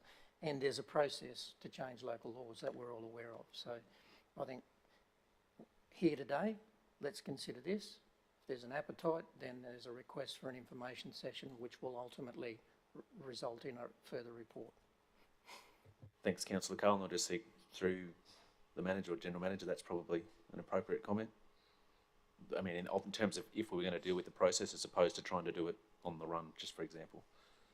Okay, thanks. So is there any further, Councillor Summerfield? Thank you, Chair. So thank you for the report, everybody. So just in number 2 there, it says, in the recommendation, sorry, number 2 says that the community be notified of the change to Thies Park South Dog Off-Leash area through appropriate means. Could you elaborate on the appropriate means, please, given the conversations with the previous resolution we dealt with? Thanks. Thank you, Councillor. Yeah, I would imagine appropriate means would be going back to the same way that we distributed the information to start with the local law process. So those people that received letters would get notification of the outcome, and that the notice would be advertised for that as well. Thanks. Are there any further questions regarding this one, councillors? If not, there is a recommendation, or Councillor McMahon. Councillor Carol Taylor is happy to second. So, councillors, that is the recommendation that council amend the register of a dog off-leash area associated with local law number 2 to include an extension of the dog off-leash area for Thies Park to accommodate an additional fenced area, and 2, that the community be notified of the change to Thies Park dog off-leash area through appropriate means. So I have a move and a second. Does anyone wish to go into debate? I'll put the motion. Those in favour? It's carried. Thanks, Ingrid. Thanks, Kevin. Thanks, Nick. Thank you, councillors. That does conclude the Environment and Community Committee meeting for the month of February. We'll hand over to Finance and Business Strategy.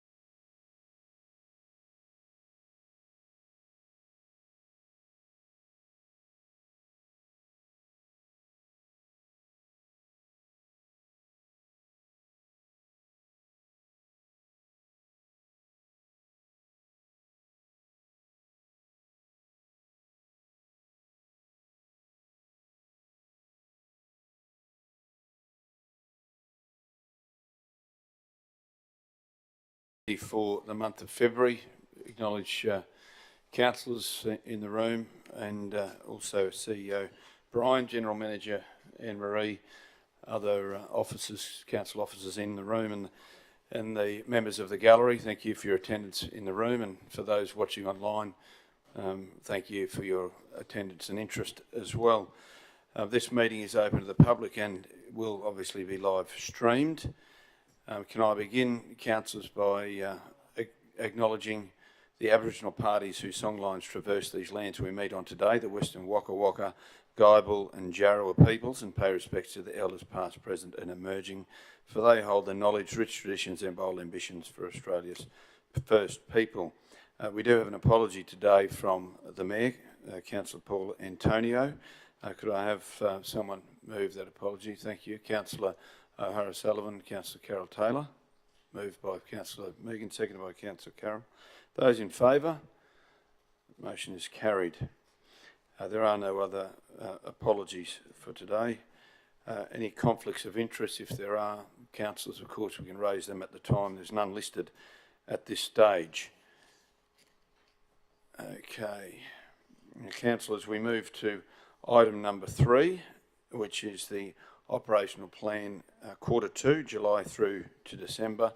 I'll hand directly to Troy Beecham, the Acting Principal Corporate Performance and Strategy Officer. And Troy, if you'd like to work through this item in your introduction, and then we'll go through from, as per the attachments in the operational plan on board books. Each of the GMs will have that opportunity to answer any questions from councillors, and we'll begin with that with the CEO. So, Troy, I'll hand over to you for some opening comments. Thanks. Good morning, councillors, and I acknowledge the CEO, General Managers and officers in the room today. Today I present the 2022-23 Q2, July to December Operational Plan Progress Update. The operational plan is part of Council's financial management system, defined by Section 104 of the Local Government Act. The plan demonstrates how Council's 2019 to 2024 corporate plan will be implemented during the financial year, and the management of operational risk consistent with its annual budget. I'd like to refer to the report now, page 3. I'm not sure what that is on board books. But there is a visualisation there about the achievement of actions. Now remember, actions are the things that we are doing, and we are currently 95% on track or monitor. I'd like to refer to page 5 of the report, which is in relation to KPIs, noting that KPIs are how well we are doing in terms of those actions, noting that that is 76% on track or monitor. So to give context on those numbers, Q1 results for actions was 95% on track or monitor, and Q1 results for KPIs was 75% on track or monitor. So we're trending very much the same as Q1. I now refer to the 6 attachments, which are a breakdown of the performance by group. Any questions for Troy before we begin? Councillor Megan. Thanks, Mr. Chair. Troy, just in that last point that you made about, in reference to the KPIs and how we compared to, say, the last quarter or even, say, this time last year, is it, there's nowhere where we can see that sort of trending line somewhere, is there? Where apart from you telling us what the last one was, is it somewhere and I'm not looking at it, or? No, so not in this report. Within the dashboards that you have available, there are visualisations where you can see those trends. I'd like to, is it possible to be able to see that, to have that included somewhere or other? We can take that on notice, yes. Yeah, okay, thank you. Thanks, Councillor Megan. Any other questions for Troy? If not, we'll move then to the Office of the CEO. And of course, we've got Brian here to answer any questions. So if you'd refer to the board book number and then give reference to the item as we work through each of these, would be quite useful so that we can all keep track, and particularly for Wendy as well. Councillors, any questions for the Office of the CEO? Councillor Shine. Thanks, Chair. Just refer to page 55 of Board Books and ask the CEO to comment on the turnover rate of 17.81% of the permanent staff, whereas the target was 10%. Could he make some comment as to why the variance is there and his explanation for that? Thank you, Councillor. Yes, this one is, I think we've had many discussions about the extremely tight market in relation to employment throughout local government and throughout all industries, basically. So, because of that basic scarcity of staff, and particularly in our professional areas, in our in the higher levels of the organisation, part of the I suppose the effects of that is the competitors and what they're actually having to pay to secure staff in their area. There's a distortion in the market at this point in time, particularly in the top end. We are responding with, where possible, by providing some workforce flexibility arrangements to people that, in some cases, end up with above award in order to actually retain people in the organisation. And there's a whole I suppose discussion about the mobility of the workforce at this point in time. It's an opportunity for workers to select where they want to go at this point in time. They're highly mobile and moving and jumping across all organisations at this point in time. So council obviously has to at all times try to stay within our financial sustainability and obviously not driven by profit, as some of the others, some of the competitors are that use staff as well. So they are paying well above market value in many cases. And then there's some minor other issues about why staff decide they want to stay in the organisation and move on and move out and into this organisation. So it is a worry. It's an issue that's not just limited to Toowoomba Regional Council. All local governments are experiencing this at the moment. It's a common issue with discussions I have in other CEOs. They're all actually elevated onto where they normally are. But responding to that is difficult without basically starting to challenge the financial sustainability of the labour that we provide within the organisation. Thank you. Just on that last point you made about comparisons with other councils, you do not attribute the higher turnover rate than the target to anything peculiar happening in Toowoomba or in our council, and that I take it from your remarks we are experiencing the same issues and the same volume of percentage of turnover rate as other regional councils of a similar size throughout Queensland. Yeah, I think that's a fair summary of that. People are also very selective of where they go. So coastal areas are more popular for people to actually stay. They do have lower turnovers. When you get to the regional areas and further west, it gets worse. So it's the workers' market at this point in time.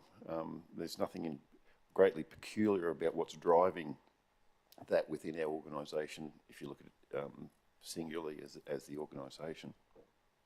Just finally, in relation to Councillor Hara Sullivan's question before, in terms of comparison with the previous quarter, is the 17% figure comparable with that quarter as well? I think we've gone up in the last quarter. Yeah. Just is anything else on that same subject? Is the same subject to Councillor Nancy? Thank you, Chair. So we're hearing more and more about businesses putting out advertising for positions and getting lots and lots of people applying. We heard recently New Hope We know that they pay a lot of money, so that could be the reason why they're. An example is my brother. He put an ad up for a labouring type role, and he had to shut it after 2 days because he had 70 applicants. Now, that's not to say that all 70 applicants were suitable for the position, but there are increasing numbers where you're hearing where a lot of people are applying. Also, regional areas are becoming very popular, particularly small country towns. They're growing simply because people are moving away from the city, away from high density population and coming to more regional areas. So it's got me curious as to why we're continuing to have such pressure in our employment. And I'd really love to see a report come to councillors on how many jobs are being advertised, how many people are applying, how quickly we're filling those positions, just so that we can get more of an understanding as to, and that would also help us do some strategising around what we need to do to encourage people. If they're not applying for council and they're applying elsewhere, what do we need to do? And let's not just make it all about money, because it's not necessarily, it's about quality of life. And as CEO just mentioned before, that flexibility of hours and that sort of thing, there are drivers out there that we can use to attract people. So I'd like to see a report come to us so that we understand. I mean, it's all very well for us to see, basic statistics like that on paper, but what does it mean? How many jobs, how many vacancies are we currently advertising? How many people are applying for each of those positions, and let's see how quickly we fill them. I think that would help us moving forward, to be honest. So just pausing on there, perhaps CEO, if you'd like to comment on that, but that might be something that we have as an information session initially post the CEO's report around attraction and retention, which is one of those key strategies of where we're working through. And it probably encompasses a more holistic staff strategy. So perhaps it's an information session first, and then it may be. So if councillors are happy for the CEO to take that on notice today. That'd be great. Yeah, Thanks. happy to do that. I'd just also like to make a comment about the flexibility as well. There was a point where councils were probably, and state and federal governments were offering probably very competitive, flexible arrangements compared to, like they had flex time, 9-day fortnights, all that stuff, compared to private enterprise. With the shake-up with COVID and people working from home, there's been a major shift in expectations from people about what they need for flexibility. Now, we've had potential applicants applying here saying, and they're good applicants, yes, but they want to work from Brisbane, they want to work from Gold Coast, they don't want to come here. And we haven't recruited those people. Now, if we want to open up the gates for that to happen, which is what private enterprise is allowing people to do, you then start to trade off some of the benefits you have for the economic prosperity and development of your region. You haven't got people living here who are working here. The money's basically going out of this region. So there's a whole range of expectations that are in a very competitive market at this point in time, that people are selecting to go to those organisations that offer those kind of benefits.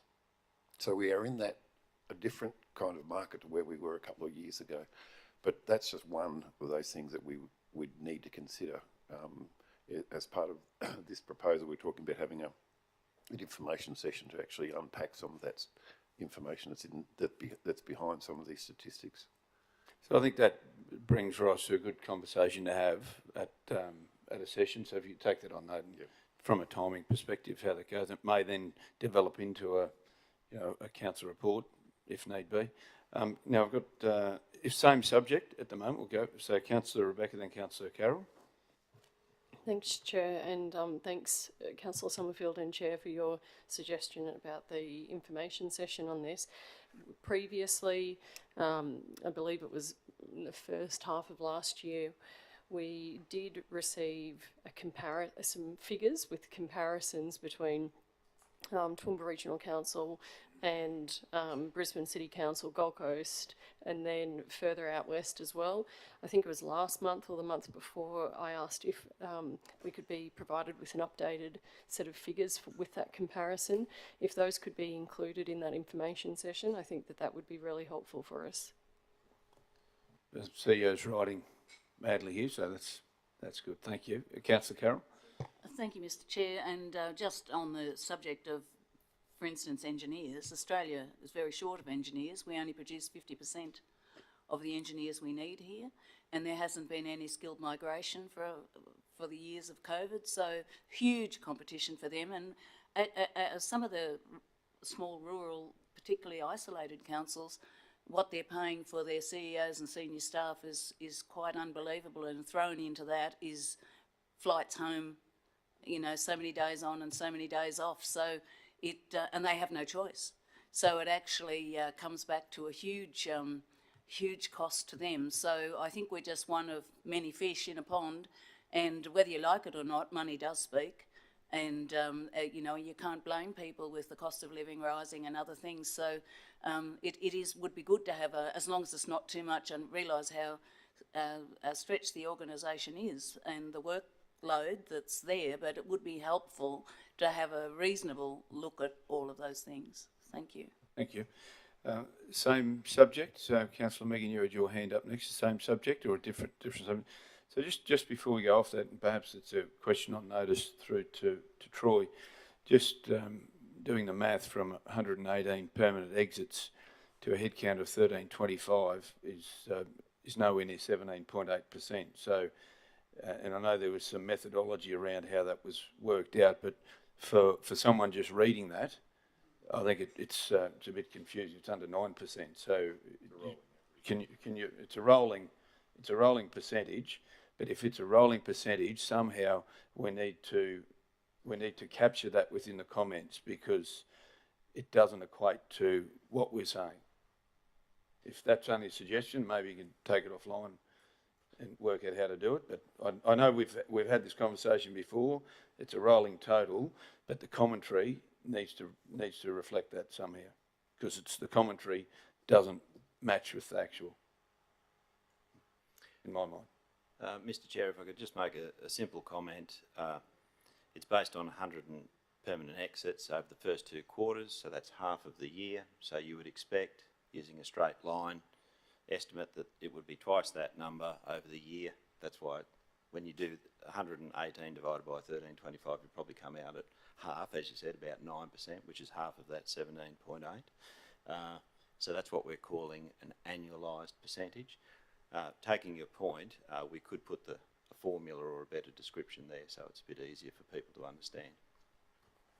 Yeah, well, perhaps the formula might be that by halfway through the year it should be 5%, and currently it's 8.9%, which is more accurate and not predicting what might happen. Anyway, that's because this is a moment in time. This is a lag indicator of what it actually is. So if the target is 10% for the year annualised, should be 5% at 50% of the year. Now, take it offline. Yeah, thank you. Councillor Megan. Oh, thanks, Mr. Chair. Brian, could you speak to me about, it's on page 57 and it's 06765, implementation of the risk management module in Beacon. I imagine that's some way of sort of you know, modernising the risk registers and stuff, is it? And how does that then speak to the item a bit further down where it's the 107002? Can't see it because I'm old. The ongoing risk management activities, including quarterly reporting, and then the one on the other page, the page before 56.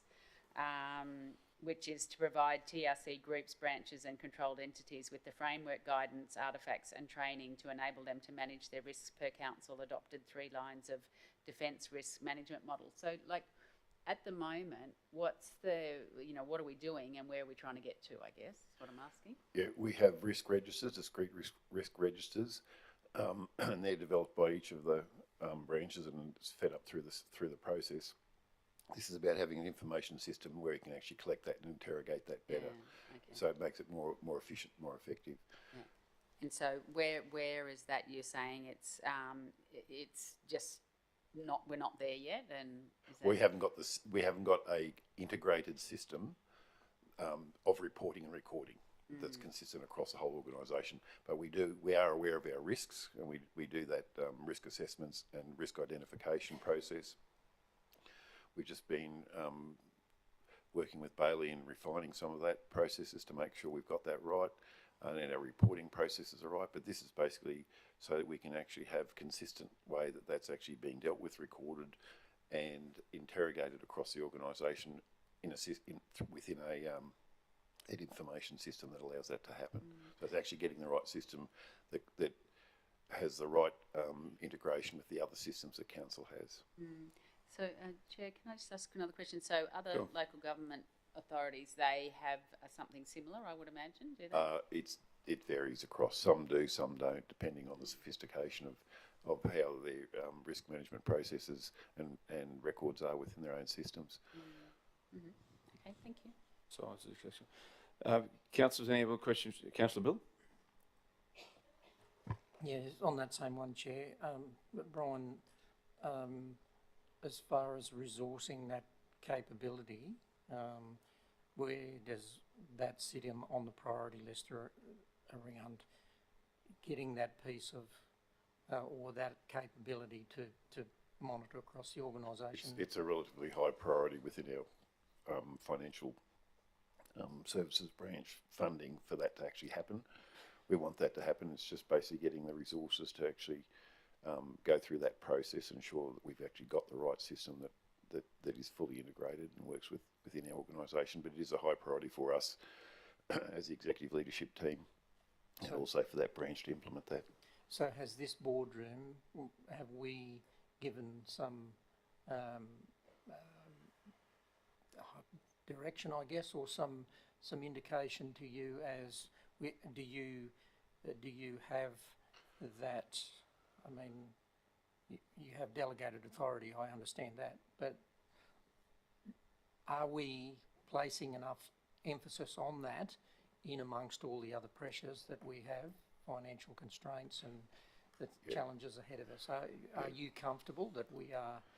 Yeah, I haven't got the actual budget allocations at my fingertips at this point in time. No. But certainly it is a priority. If there's funding required, we will make sure that gets put into a budget review, if necessary, unless it's already been catered for within our capital budget at this point in time. Yeah, look, I just, under our responsibilities around risk, I'd just like to feel comfortable that we're giving that due care and attention. It's got a high priority in the organisation, and obviously Bailey's got fresh eyes across the whole thing as well, just to make sure we're heading down the right track there. Yeah, I'm speaking from not so much from your point of view, from the responsibility here in this boardroom, a level of awareness around where we track, how we're prioritising. It's already high on our radar at this point in time. Councillor Nancy, question? Thank you, Chair. Sorry about that, having a little stretch. I said, Brian, the People and Culture Action Plan, I thought councillors asked that be included in here as a tracking system. Is that right? No, that's in the full council meeting. It goes to the full council meetings. Oh, okay. Yeah, so that's it'll what be we next decided. week. Yeah, okay, makes sense. Thank you. Yeah. So then, when I was reading through the op plan, and there were so many examples of staff shortages being the reason why we haven't been able to deliver various services, it reminded me that councillors requested, and I'm just trying to remember, Councillor Bill will probably remember this more than me, but how long ago it was that we requested that we do a review of our current services so that where there's opportunity to cull, because, you know, as per recent media release, we're saying we're trying to cut our cloth because of all the big projects that we've got to deliver, including obviously the dam spillways, that we were going to have a bit of a review of the services that we deliver and see what there would be opportunity to cull. And I know that's cull's a tough word, but it's a reality. We have to live within our means, as does every single household.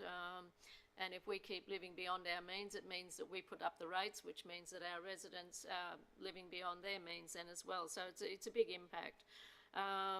So I'd love to see that review happen quickly, given that we're currently working on next year's budget. If there's opportunity to do that. And an example that pops into my mind really quickly, and you all know how I feel about the Change Project, it's not our pond to be playing in, it's state government health initiative, and it shouldn't be us doing it.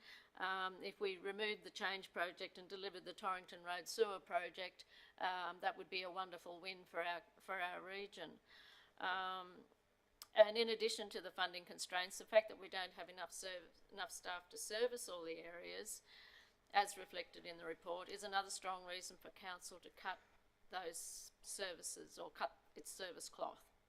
If I could put it that way. So I might refer councillors to page 61 on board books, where it's the KPI 07374, second one from the bottom, and it talks about completion of process of prioritised strategic and influencing documents for use of corporate planning, and then the comments around further collection of strategies as part of the service catalogue process.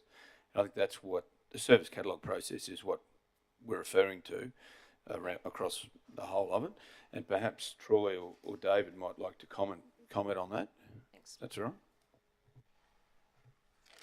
Thank you, Mr. Chair. You'll see, while it's under the Office of the CEO, as the Chair has indicated, it sits under BTS's area. That's for, there's two items there that you'll see referred to in the Ops Plan, one being the service catalogue and the other being those strategic and influencing documents. The strategic and influencing documents are behind schedule. You'll see that we put a target there to have them 100% complete by the end of the second quarter. We are a small team in BTS. We have had COVID and vacancies. Yes, we've chosen not to indicate that as a reason in there because we will manoeuvre according to circumstances.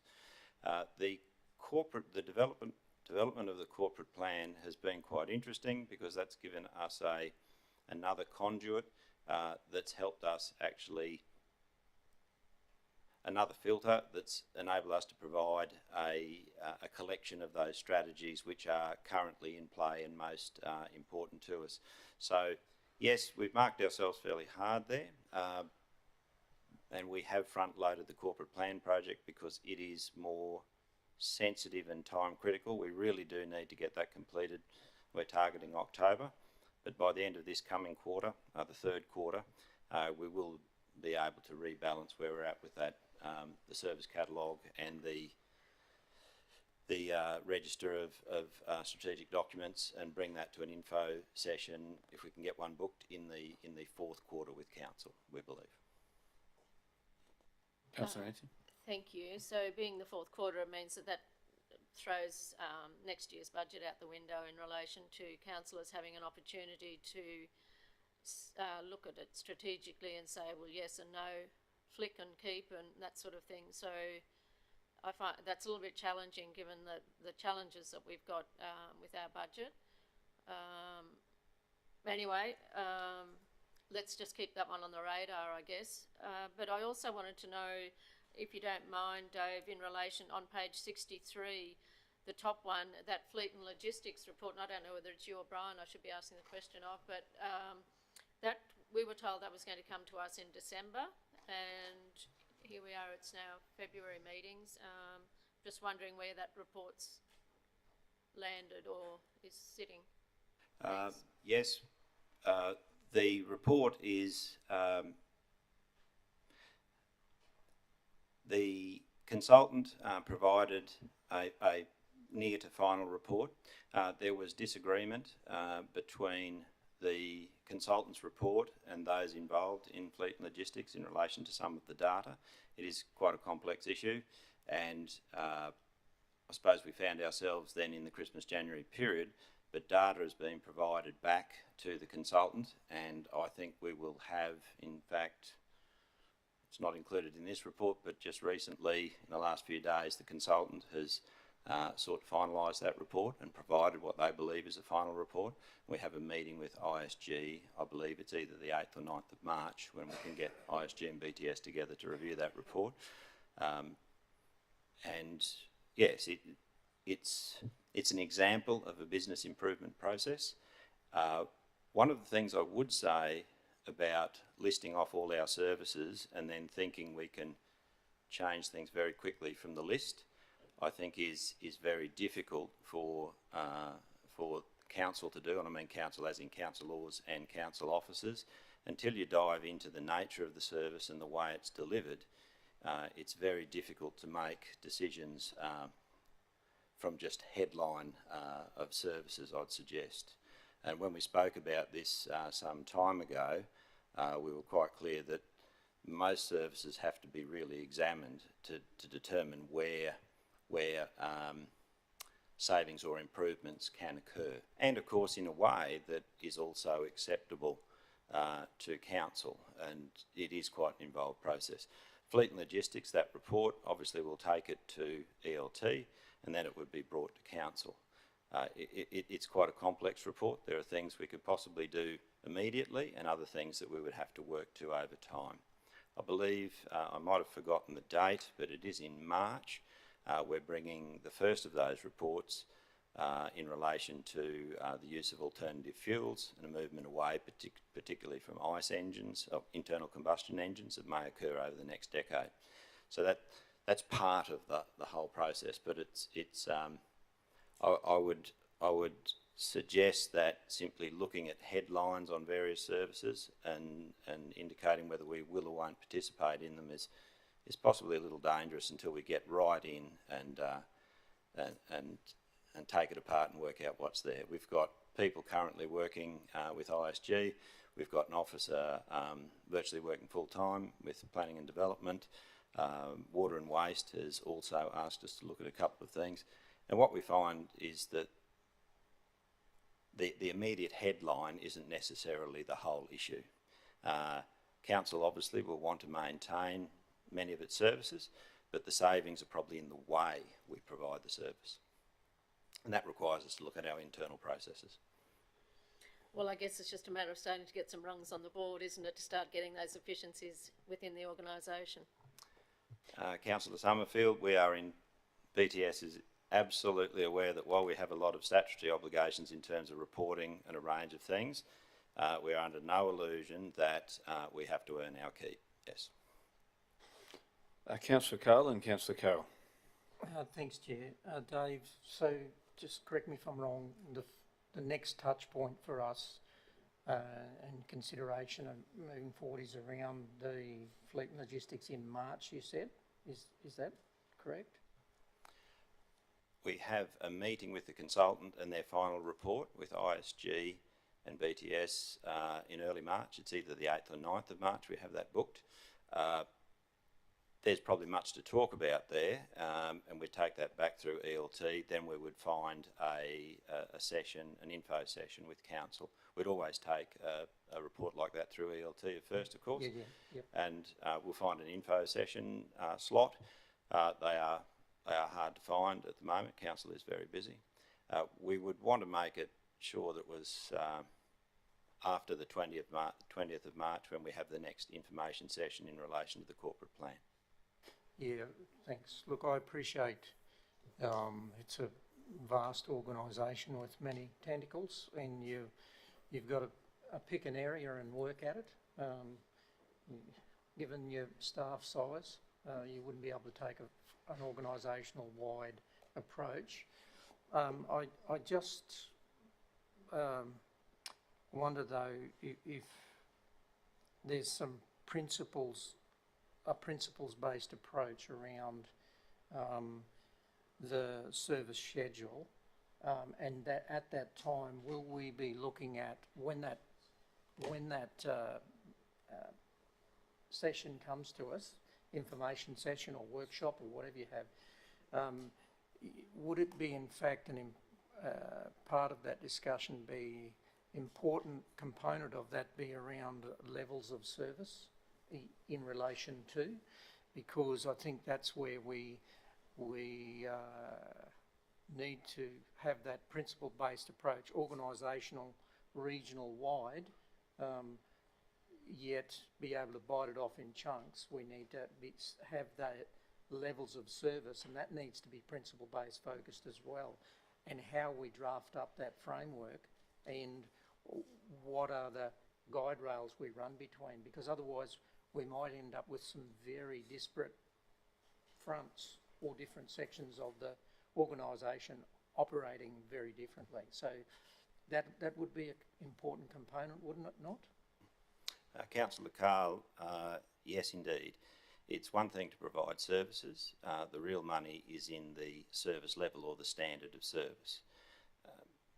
For instance, I feel that I have a wonderful standard of service in this region in relation to dropping off solid waste. If I've got a ute load of green waste, I probably don't have to travel very far at all, really.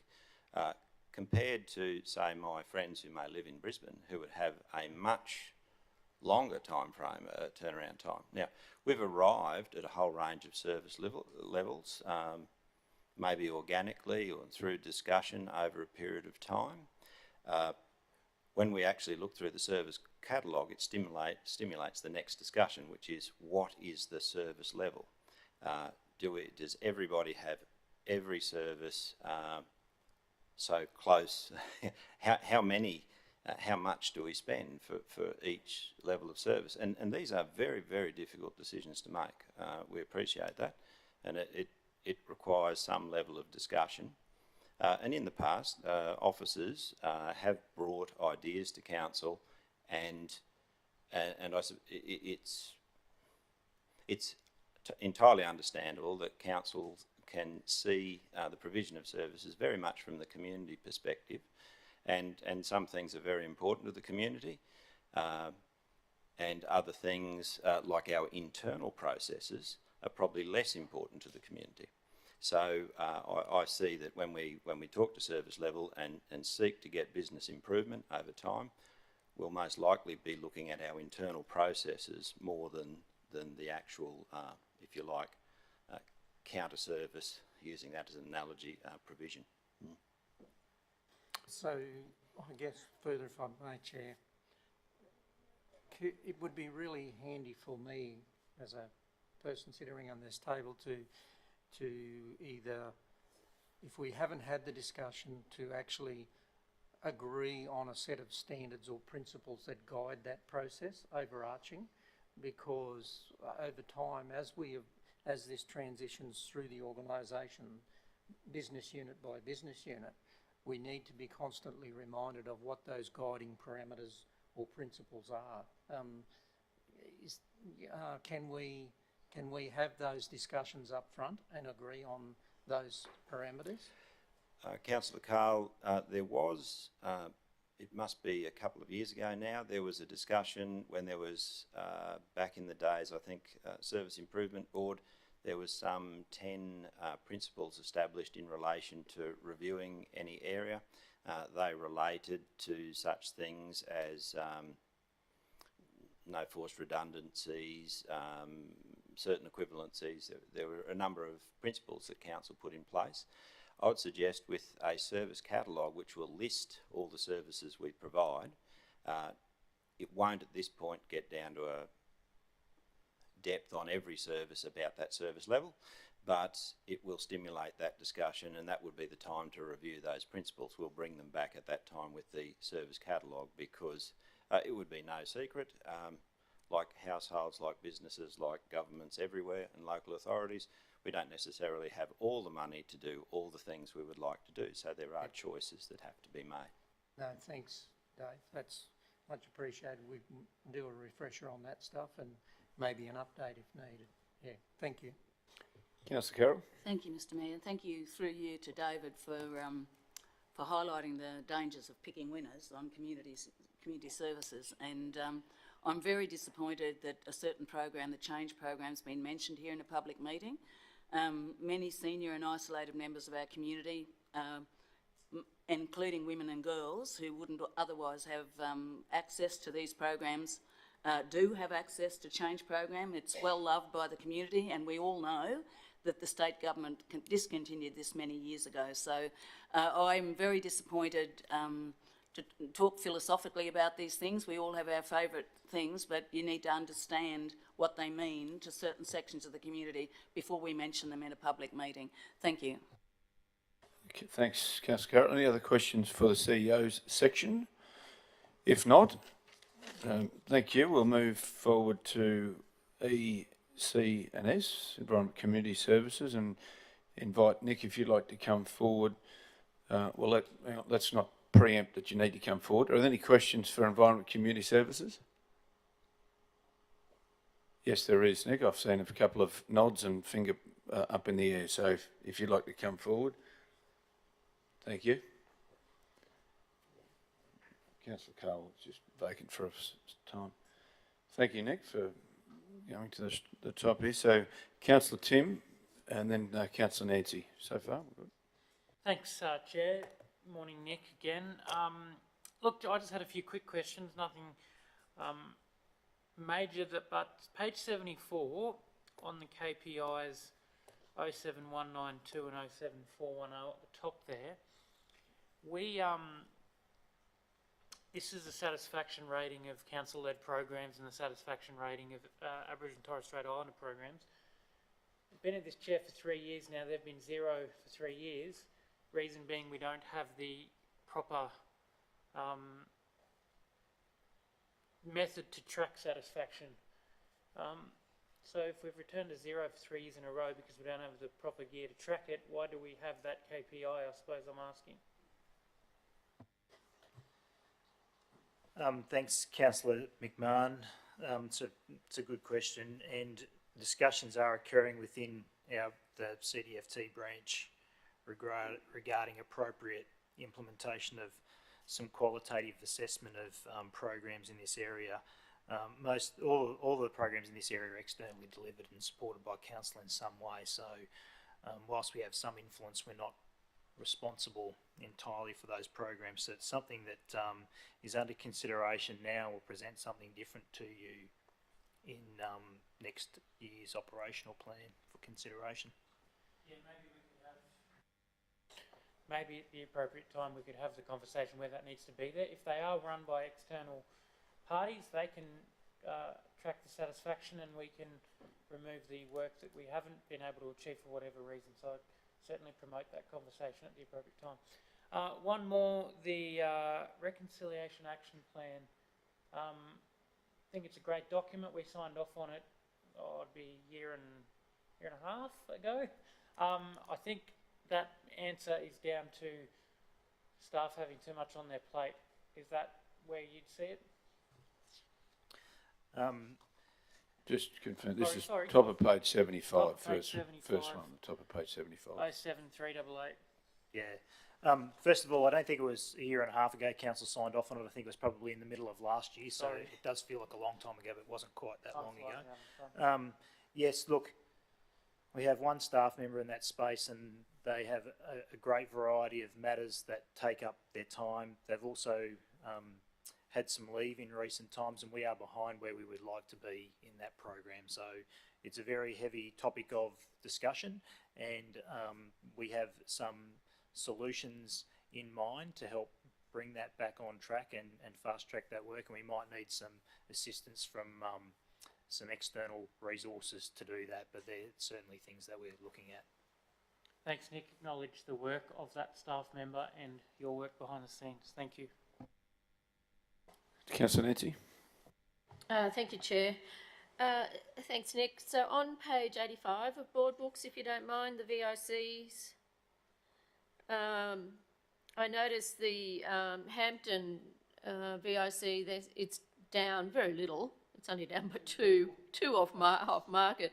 But the reason concerned me, it talks about how a long-time staff member has retired and looking for a replacement, but the VIC would have still been open, wouldn't it? Yes, it was. Yeah. And these comments are as at the end of December, and so I know that staff member has been replaced now. There's somebody. But even when they weren't there, I mean, it'd be open. So correct. yeah. Yes. Anyway, but with the the one above that, the Toowoomba VIC, don't you think the target should be amended? It's a very minimal target, and look at the actuals. Is that something that could be looked at? Yeah, it probably needs looking at. I'd question whether the target is measuring year-to-date performance or it's a monthly performance target, but we've recorded year-to-date actuals. It's possible that there's a misunderstanding there or reporting against a misinterpreted target, perhaps. Yeah, rightio, no worries.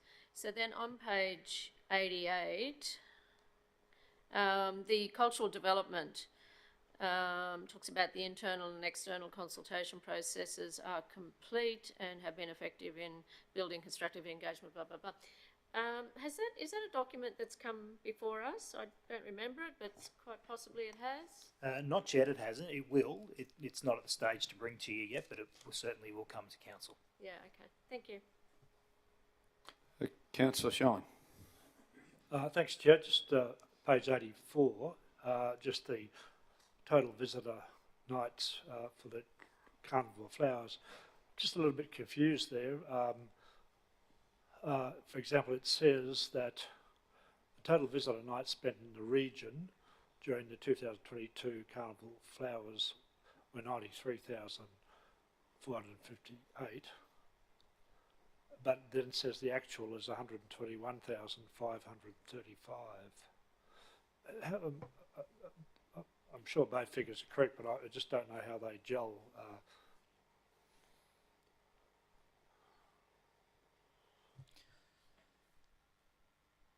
I wonder if I've got some more detail, sorry. That KPI is trying to measure the number of visitor nights in Queensland. And I think the 93,000 might be referring to number of nights in the Toowoomba region, although that's not what the words say there. It says 93,458. This included Queensland nights total. I'm sure I've read something in some advices that tell me. Here we are, I found it.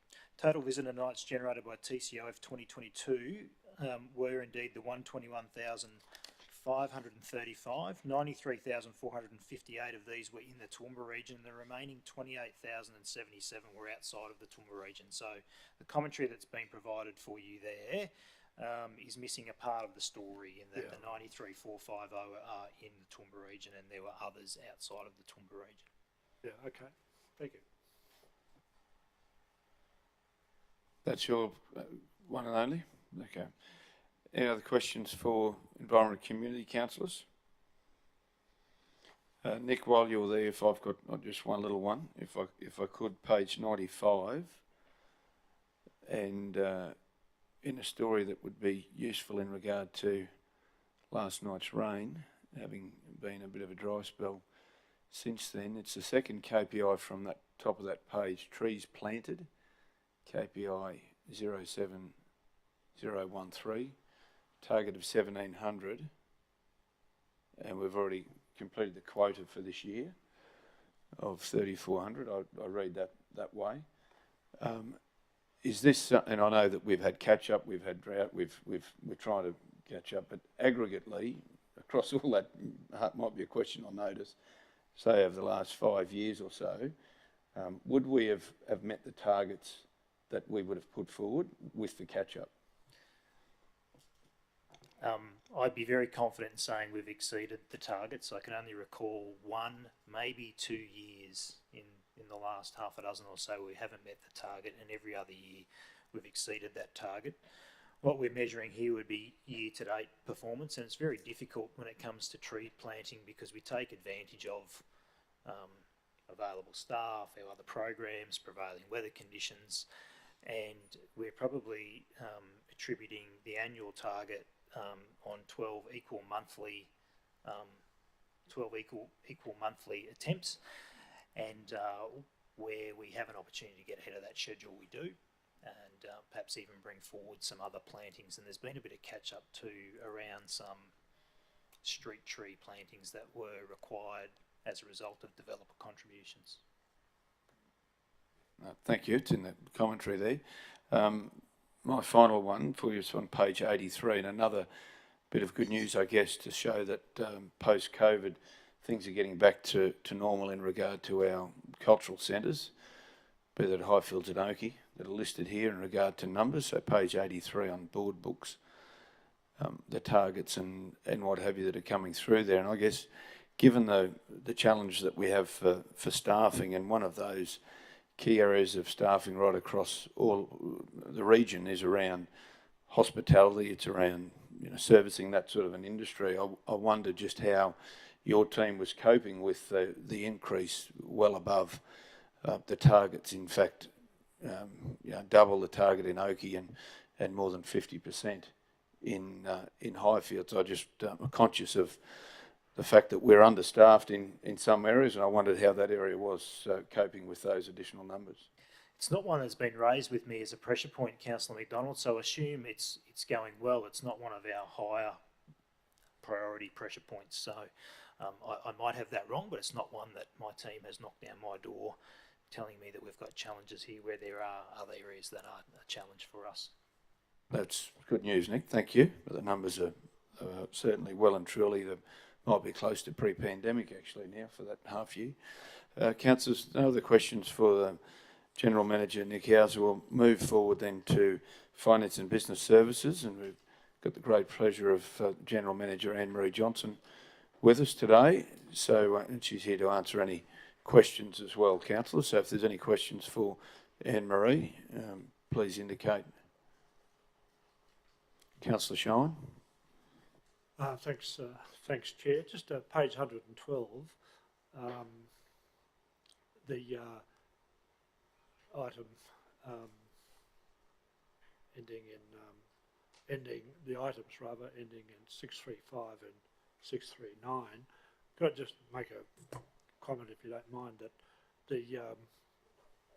I was very pleasantly surprised at the activities undertaken in this section in terms of my own work experience throughout my life. They were very pleasing to see, and the activities were enjoyed and enthusiastically embraced by all the staff members, and I congratulate the General Manager and all of those involved in your section of this council who partook in those very enjoyable, entertaining and funny exercises in some cases, but they all add up to it being a nice place to work, I would have thought, and relevant to the question I asked the General Manager about turnover rates. These sort of activities, I think, would encourage people to think about working conditions other than just pay rates in order to, and with respect to job satisfaction. You might like to comment on that, General Manager.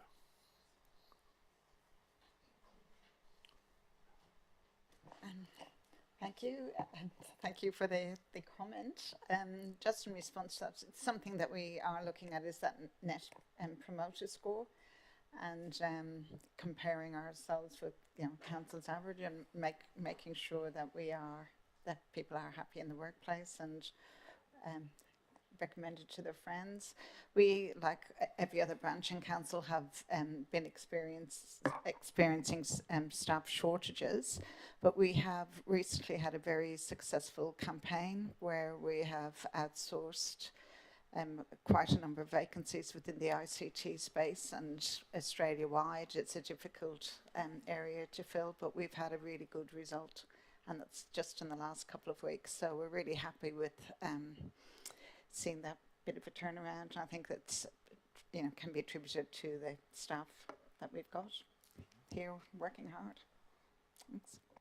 Thanks. What was the scavenger hunt your most enjoyable thing, Kerry? I have been informed it was very successful, and other commitments prevented me from participating. But good. Okay. Thank you. Very good. Councillors, any other questions for finance and business strategy or comments? You've got another? If I might, Sure. just at page 117, relating to the council's commitment of 14-day payment terms for local suppliers, I noticed that it's 48% meeting halfway through the year, I presume. That's what that percentage means, I take it? Progress, 48%. What's the question? It's the... It's in the so we're page... page 117. Yeah, So it's the... 589, ending in 589. Oh, sorry, ending in 605. Well, take the pick. So you're in the milestones. Milestone You're in the 605. milestone, 14-day payment. Okay.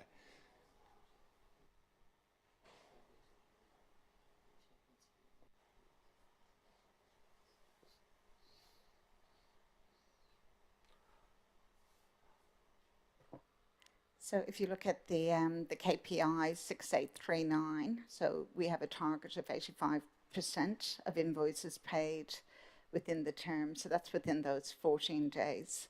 So we're up there at 81.9, so it's quite high.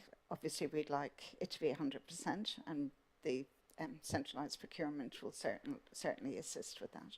It seems to me to be an outstanding result, and I think we received a bouquet even from the Toowoomba Chamber of Commerce recently about that, which is might be rare, but it's appreciated, I'm sure. Thank you.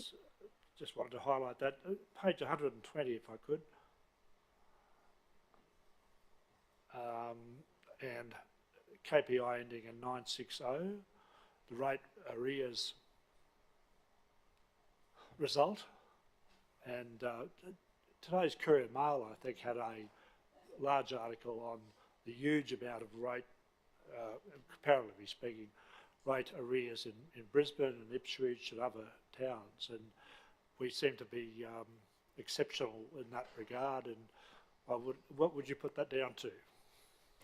The people, absolutely the people in the team, and I think most councillors around the table would have had experience and interactions with Shane and his team, and genuinely compassionate in dealing with our customers, our ratepayers, and ensuring we're offering lots of options to help our ratepayers pay the rates.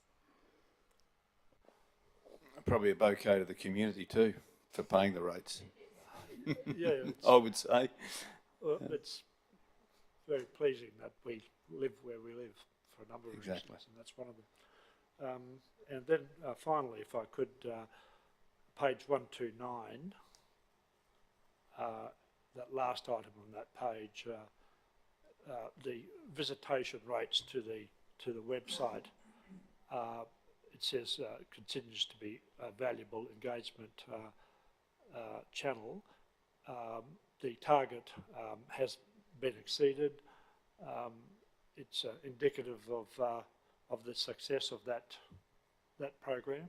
And anything you would like to add in relation to that? No, just the great work of the team. So this is the visits to Your Say?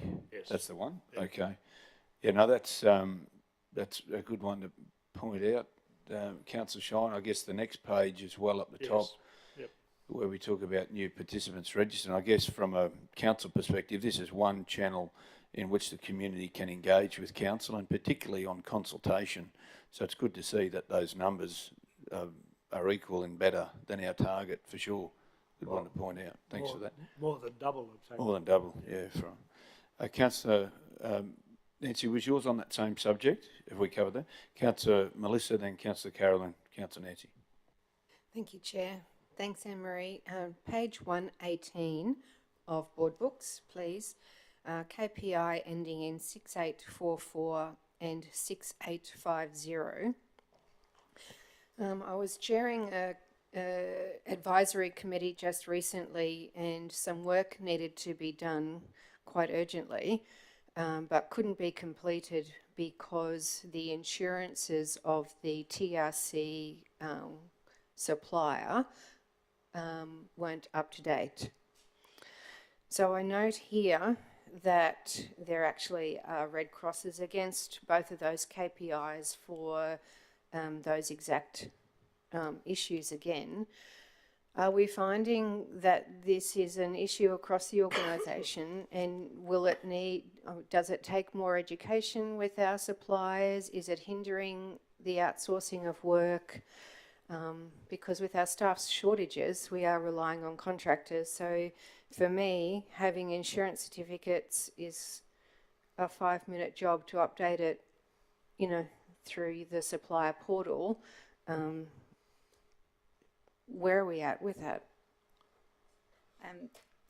So it is certainly a challenge for us. Suppliers to council need to have insurance so that it's not negotiable. We have found where the procurement has been centralised, we're much more effective at ensuring that the procurement is compliant than where it hasn't been. So as we move to that full centralised, our procurement team will be making sure, following up in a timely way with suppliers, in a timely manner with suppliers, making sure the new certificates of currency are coming through in a timely manner and the systems are being updated. So it's a manual process to follow up if it's not automated. So we know that this is a challenge and we have been addressing it over a number of years. Thank you. Is it something that can be automated? Just looking back on my experience with current software, we've had systems that sent out notifications to my managers within my business of when licenses were due, forklift certificates, insurances were due.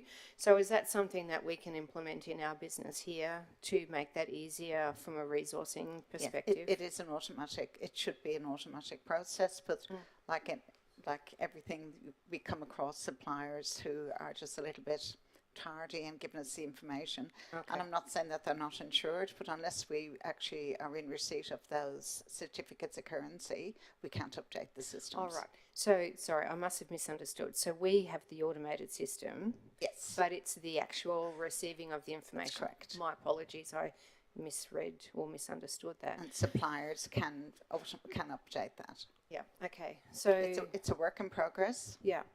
Okay. Just watch this space then, because it is hindering, that the service that I'm talking about is actually hindering the operations of a particular section of the service delivery. So, that can be quite an issue for the organisation. So I'd be very happy to take that one offline, get that information and find out exactly what happened in that case and what we can learn from that. Thanks. Thanks, Emery. Thanks, Councillor Melissa. Councillor Carroll. Thank you, Mr. Chair. Page 126, Anne-Marie, I think it's probably self-explanatory, but it's about like CI Anywhere and the project and stuff, and I guess it's behind because you've had vacancies in that area. Are we confident we're going to? And there's a couple of reasons we're behind. Certainly there were some significant vacancies which we have now recruited, and we have recruited the project lead in that area. But there also are some issues with the product and the upgrades. So we're taking a steady approach to the implementation of the various modules. Okay, thank you. I also would like to congratulate our community and our team in finance for the rates, and I will read out the Brisbane City's got 30.7 million and the Gold Coast 40 million, so we have to congratulate both our community and our rates and finance, and please pass that on because we've always had a good history and this year it's been really great, so thank you. Thanks, Councillor Carroll. Councillor Nancy. Thank you, Chair. Thanks, Anne-Marie. So just in relation to the ones that Councillor Melissa raised earlier about the non-compliant tender suppliers, I've asked about that previously and just wondered, is it improving or are we still sitting at the same statistics as we've been sitting at? Yeah, it is improving, and I'm happy to provide councillors with the progress we've made in that area. Okay, thank you. Where we have centralised procurement, we have seen that improvement. Okay, thank you. So then just with 120, page 127, which is the bottom one, which is about the overdue water rate notices. So we had 2 consecutive rate notices go out that were delayed, didn't we? For a week, 2 weeks or something like that. So I guess the only question I've got is, have we identified the issue and is it rectified that it won't be occurring? Because we have heard the community doesn't like it, they budget around it and they need to make sure that they've got it at the right time and whatever. So just making sure that's been sorted. Yes, that certainly was a quality issue, and we actually had the issue of 4 rate notices in a row with some issues, but I'm happy to announce the last rate notice went relatively smoothly. We have a new vendor, a Queensland vendor, so there was a few teething problems, but I believe we've ironed out most of those now. Okay, so just one more quick one on that, if I could, I just thought of was there's still an issue in relation to the tree voucher. Yeah, just leave it with you. Thanks. Thanks. Any other questions for Finance and Business? Councillor Megan? Thanks, Mr. Chair. Anne-Marie, on page 134, the KPI 07347 about employee relations service level agreements, what are they?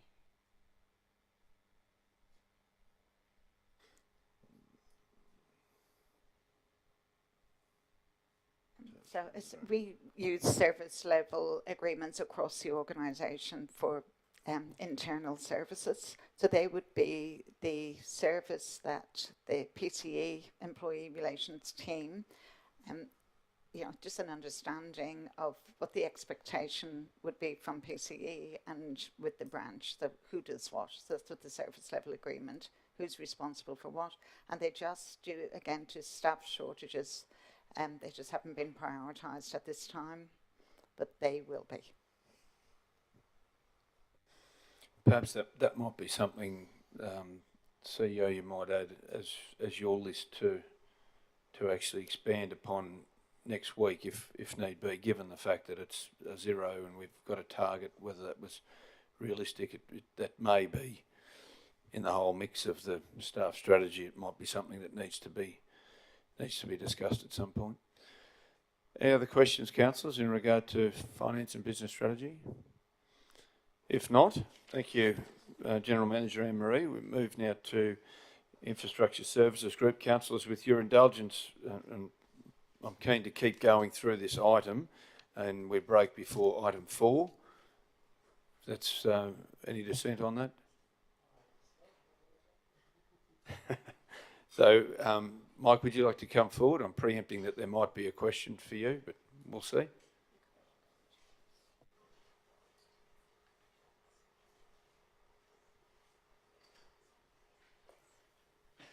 Councillors, Infrastructure Services Group, open the floor to questions for you.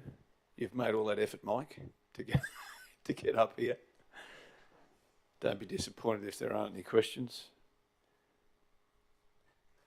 Councillors, any questions at all? No questions? Mike, could I just get one comment, if I could?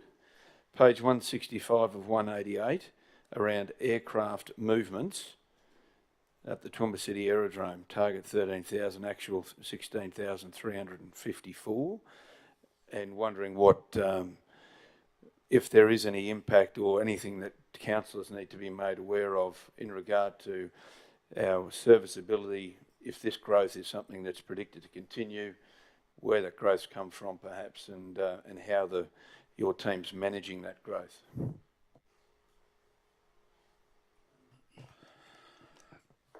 Good morning, councillors, and thank you, Councillor McDonald. Look, I suppose it's quite pleasing to see that growth occurring in respect to the airport.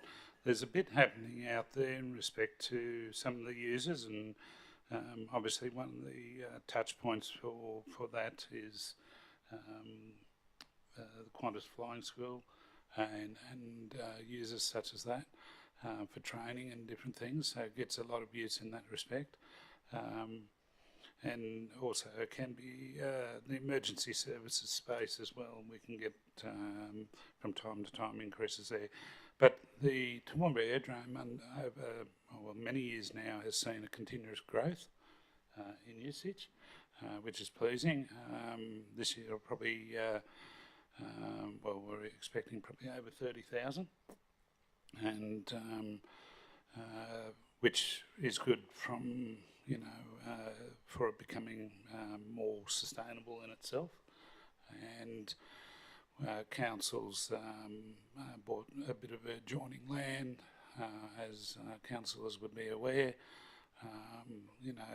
That's for the future, further potential business development there, and those sorts of things. So, from what we've got available to us, we've got some, like everywhere, different little challenges out there, but overall the airport is travelling pretty well. Thanks, Mike. Councillor Melissa? Thank you, Chair. May I just add some commentary to that, please, General Manager Mike?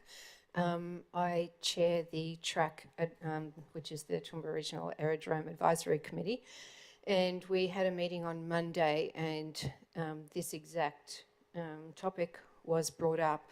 And we actually have a new system out there that captures more effectively the landings, etc.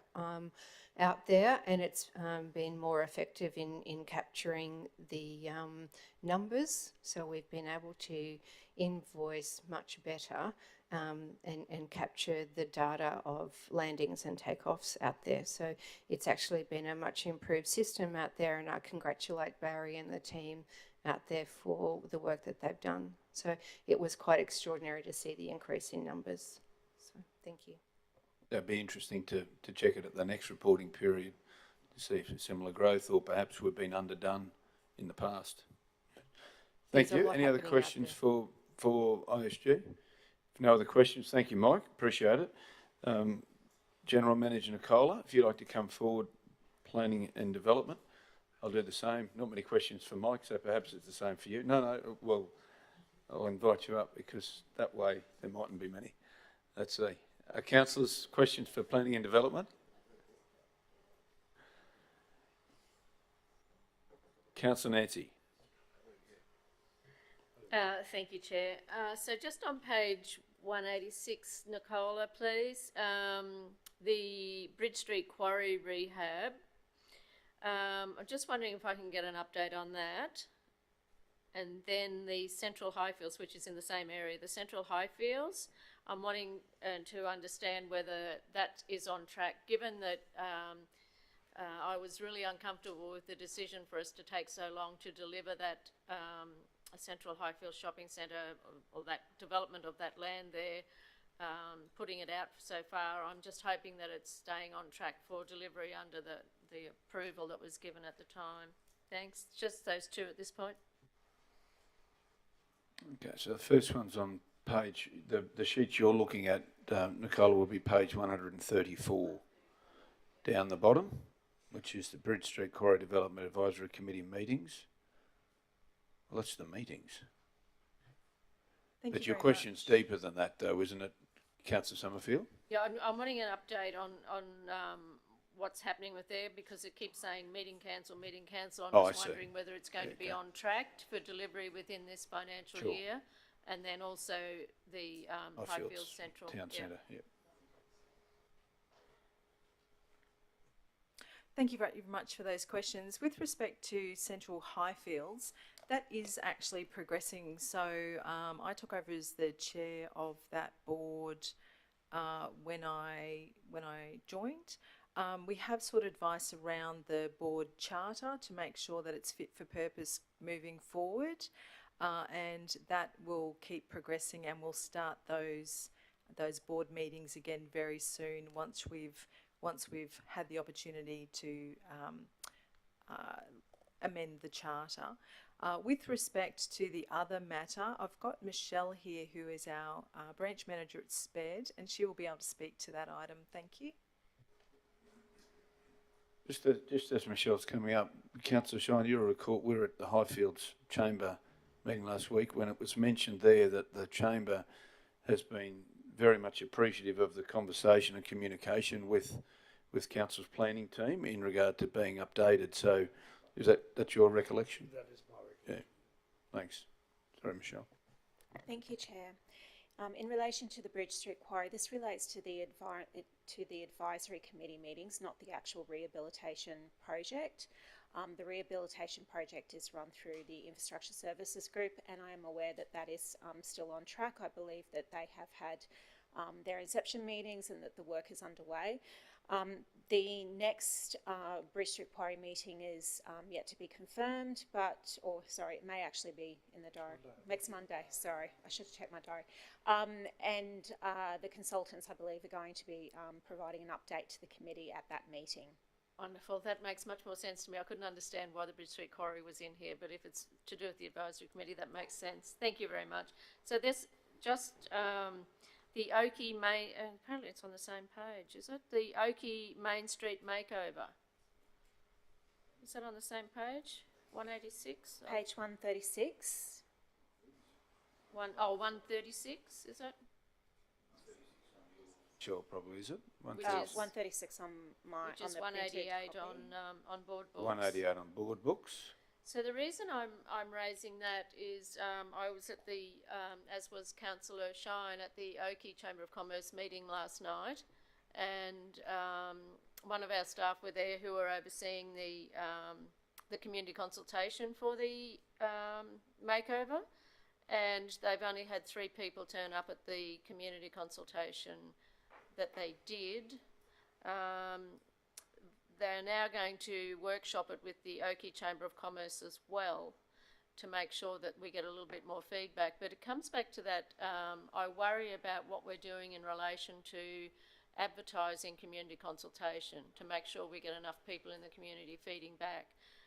Because this one will be actually quite a sensitive one because it's one of our towns that did the makeover, the street makeover, where all the community was involved. It was their ideas working with the gentleman who council sourced to work with them.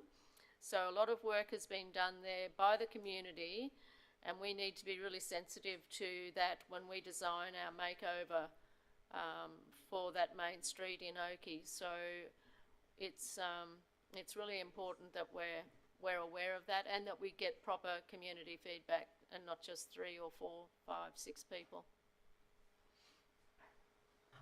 I'm happy to speak to that, and of course we're always open to exploring new ideas in terms of community consultation, and if we've had not enough people attend, or if we're concerned about making sure that we reach people in that area so that they know that we'd like them to attend, we can certainly look at that. Thank you. Any other questions for Councillor O'Shea, Councillor McMahon, Councillor Megan? Sorry, I was first on that list. Apologies. You're the first Yeah, on sorry. the batting order. Sorry. Yep. Sorry, Chair, thank you. My question to Colin was certainly not... it's page 126 of 154, the bottom one there, and certainly not taking any of the credit or the light away from Councillors O'Hara, Sullivan or Summerfield that have raised this in the past. But I was just curious around this, the milestone around the suitable location within Toowoomba City Centre to commence the development of a lighting pilot project. My last recollection, weren't we going to do a trial? Or did that not happen? Is that separate to this particular KPI? This reads development of a lighting pilot project, so that's where we're at. But maybe Nicola might just talk to that. Thank you. And I spoke to this particular indicator last quarter as well. So that was not funded for the 2022-2023 financial year. So no further work has been done at this stage. Have we agreed to kept it in there so that we don't forget about it? Off topic, but on topic. Did we do a trial, or are we doing a trial, or did I get that No trial has been done at this point in time, no. Okay. We kept it in there. Yes, yep. Thank you, General Manager. Chair. And just a reminder, so at the last meeting, it was determined to keep projects in there although they had not been funded. And so that was a decision of council to keep those there. Ordinarily, because they're not part of what we're doing operationally, they would have been removed. So there are some red crosses there, and that's a carryover, and it's more of a reminder of potential future commitments council might like to enter into. If it's the same, thank you, Councillor James. Same subject, Councillor Megan, or is it a different one? It's the Same same one. subject. I'm going to sound like a broken record. Thank you, Councillor O'Shea, for bringing that up. I wasn't going to. But my understanding was that at Christmas time, with the Christmas lights, we were going to do a trial at that same period of time. Maybe the CEO can comment on that. I think what we're going to do is we'll get some quotes for a very minor area within the CBD, probably just one of the major intersections, just to get some perspective of what that could potentially cost. And from that, council could then determine whether it has any priority in its funding for future capital works in that area. So but it would be ideal to coordinate that at the Christmas, with the Christmas lighting when you actually do that, to actually get the major effect at that particular point in time, and also the people who are doing the other lighting or other work in the CBD area at that particular time. We'll get some quotes and see where it comes up. And my understanding is it's for a very basic tree lighting within the trees themselves, not external to the trees. So it's basically the kind of lighting you see across many places throughout Queensland, really. So we'll get some quotations on that and just see where we go. Excellent. But I don't have to wait until next Christmas, do we, to get the quotes? I think it would be appropriate to install it before next Christmas if the quotes were appropriate and council funded it. Yeah. Councillor McMahon, and then back to Councillor Megan, and then Councillor Kerry. Yeah, thanks. I just wanted to pick up on Councillor Nancy's comments around the Oakey Main Street makeover.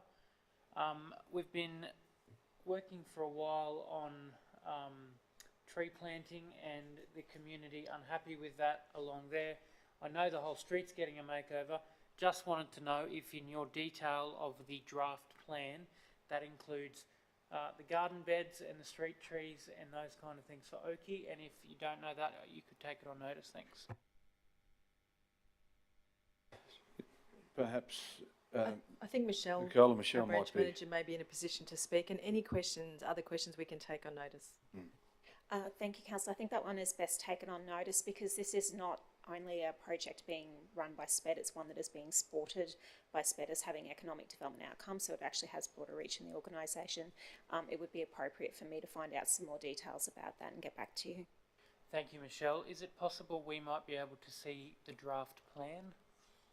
I'm sure that is entirely possible. I'll track that down. Thank you.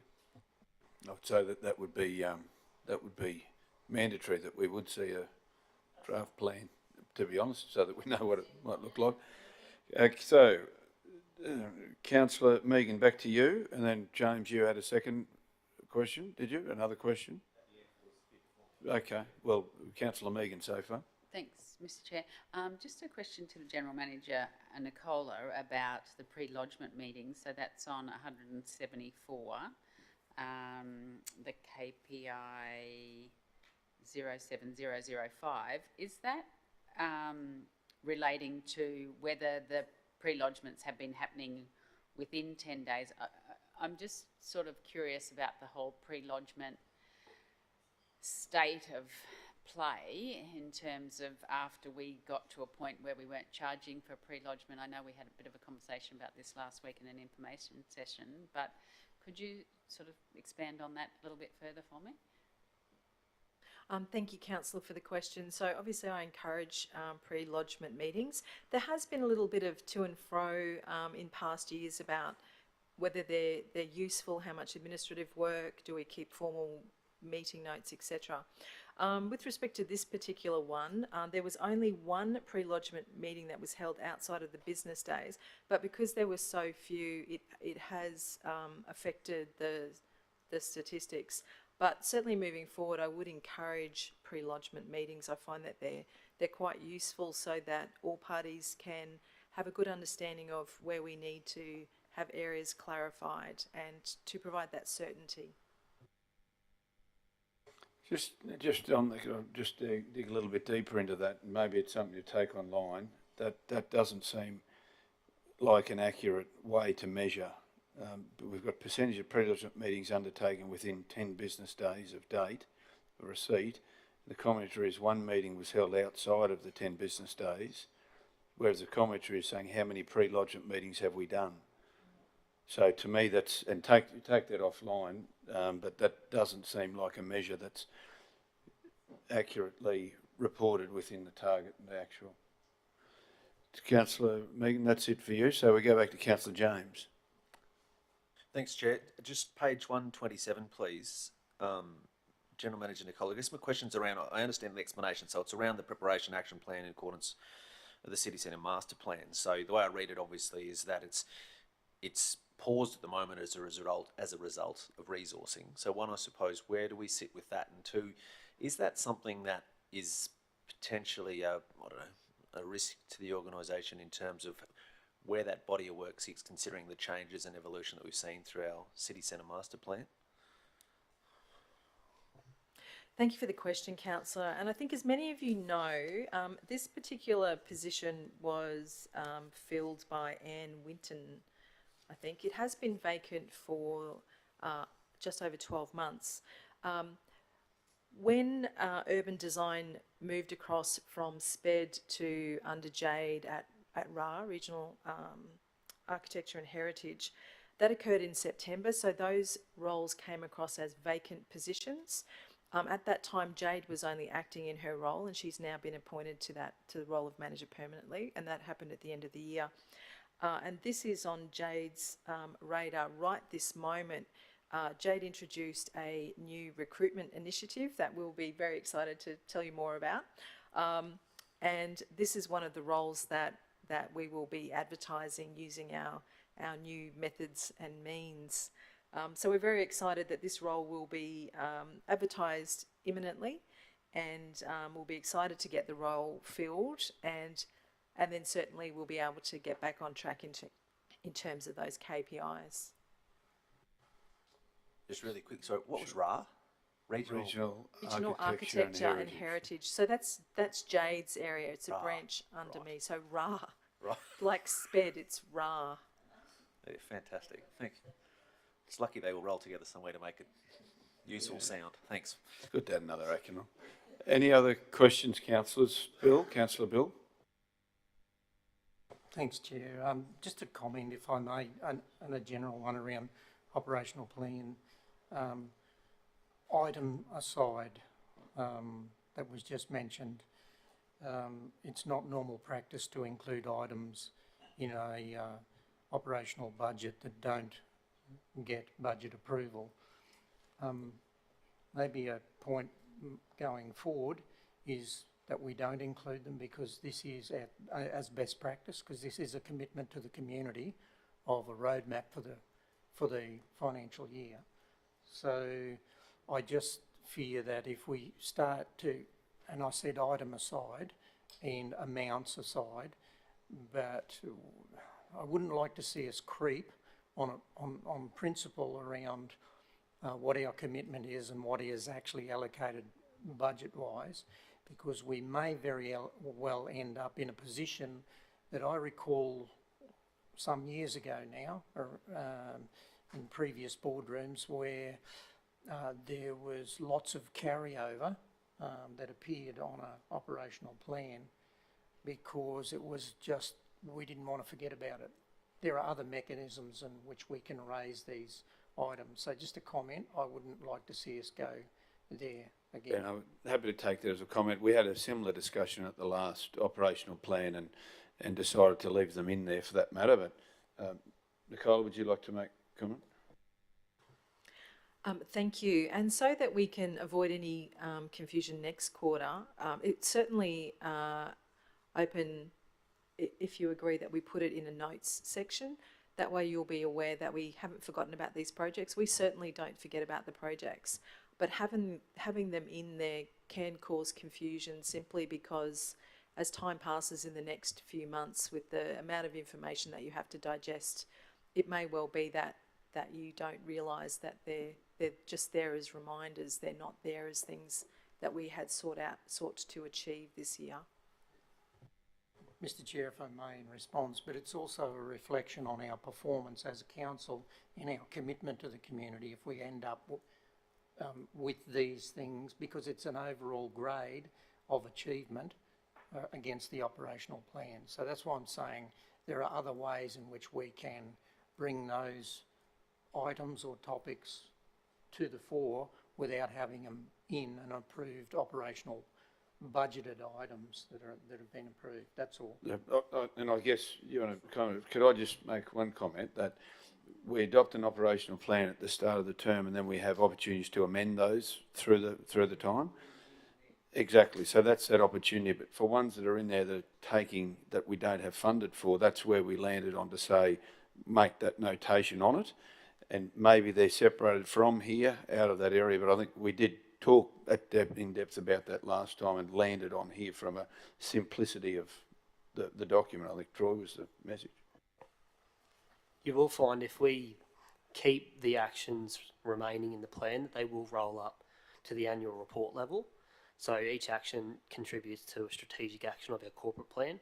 So by leaving them in the plan, you will find by the time we get to our annual report, they will roll up and we may be off track on specific strategic actions because we have actions that are unfunded in this plan. So that's why in the regulation, there is opportunity for officers to bring back and make amendments to the operational plan at any time.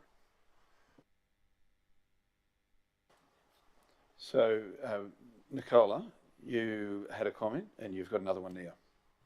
Thank you. And certainly from the perspective of, particularly for SPED, which has a lot of indicators, we're never going to be able to achieve those in a financial year, but not only affects the graph, but it affects the way our performance looks and the way SPED's performance looks. And it's really not an accurate representation. So that being the case, perhaps at the next quarterly, then a suggestion comes forward to have them removed from the operational plan, but they're captured within the organisation so that they're not missed, because I hate for them to be lost as well. So let's take that as an action item. Any other questions for planning and development? No other questions there. Water and waste. Thank you, Nicola, very much, and thank you, Michelle, for your input as well. Damien, welcome to you. We're doing well, folks. We're hanging in there. Last one before we adjourn the meeting for 40 minutes or so. So, water and waste councillors, welcome to you, General Manager Damien Platts. Any questions for water and waste councillors? Councillor Nancy, question?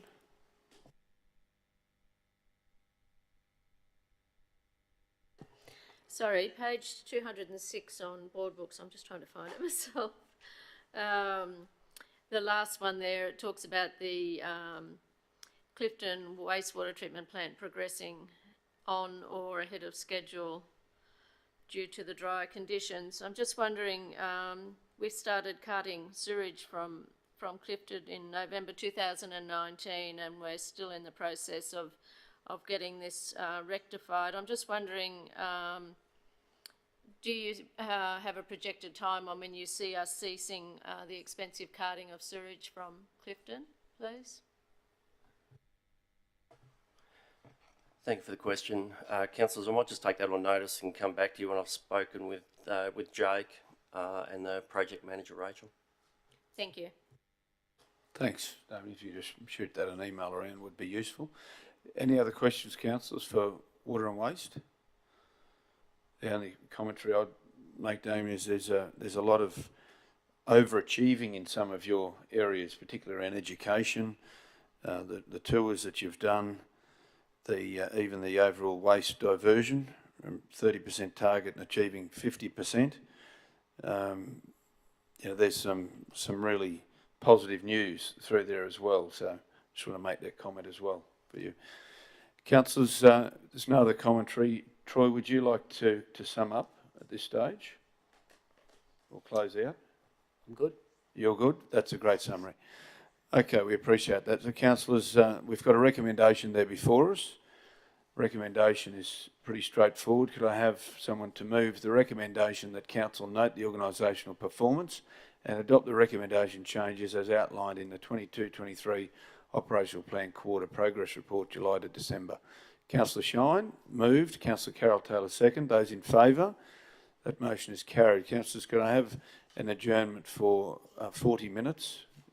Adjourn moved by Councillor Carroll, seconded by Councillor Rebecca. 40-minute adjournment. Those in favour? Motion's carried.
Well, good afternoon, councillors. Welcome back to the Finance and Business Strategy meeting for the month of February, committee meeting.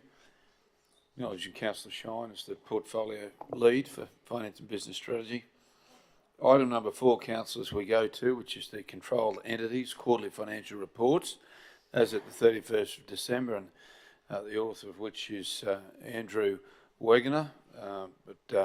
Anne-Marie, would you like to introduce this item and hand over to Andrew?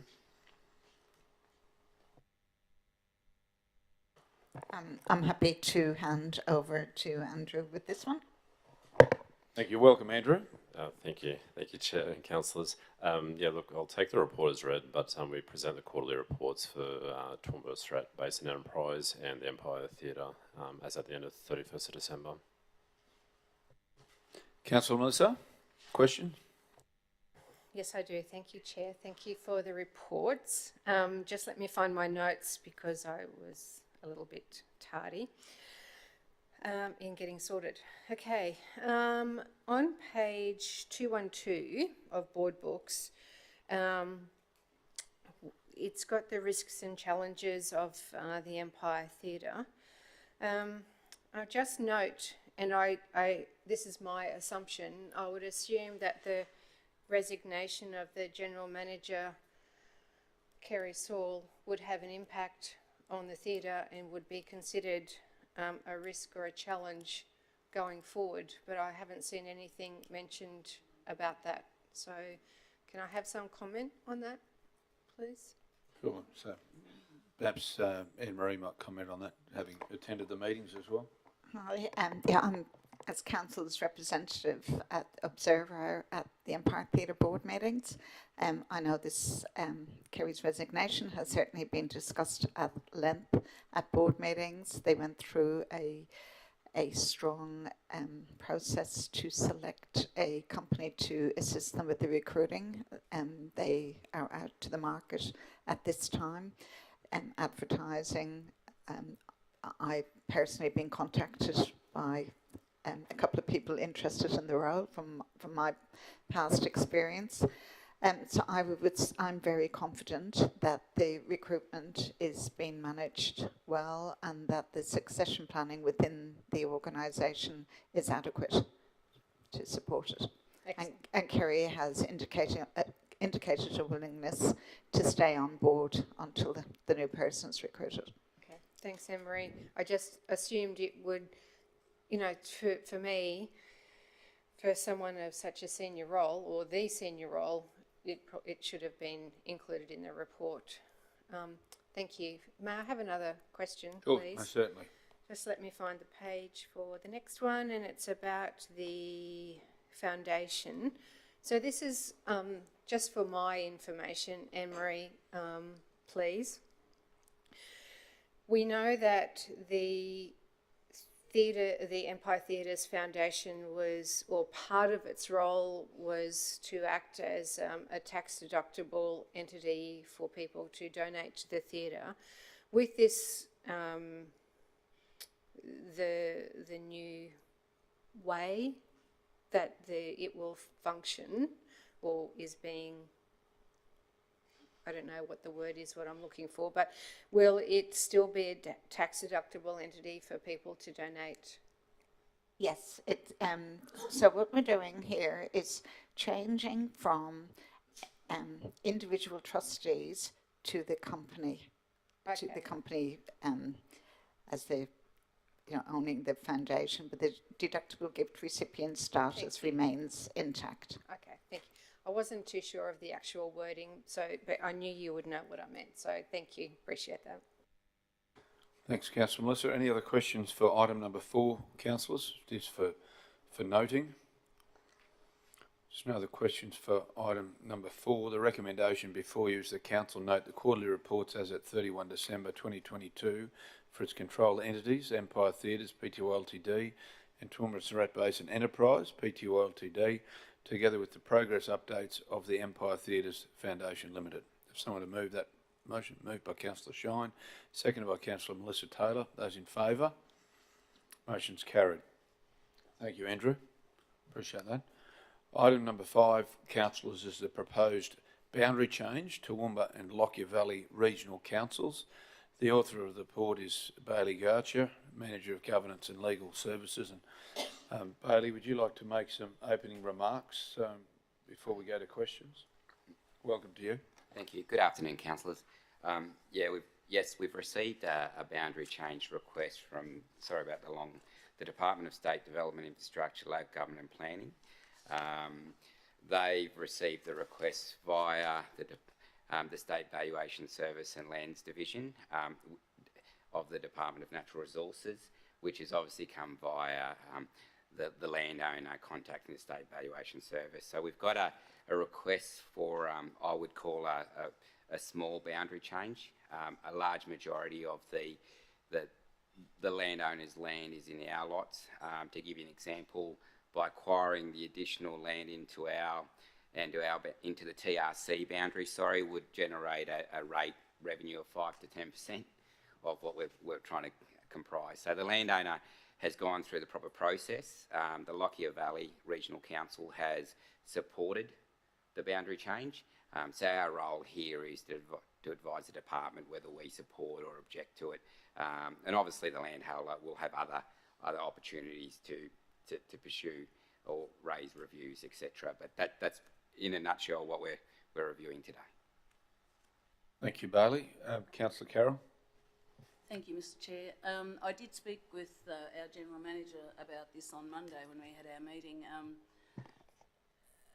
I believe there's no change because we've been providing services too, but concern for me, and it's not to vote against it, but a concern that the road reserve that was in Lockyer Valley Council comes to us. So with that will perhaps in the future come expectation, as there is in a lot of other areas. Very familiar with this because it was in my former shire. So, and it's very, very steep country in some of those areas down there. I guess that I'd like to mention, and I did mention on Monday, that Lockyer Valley comes right up to the New England Highway out here.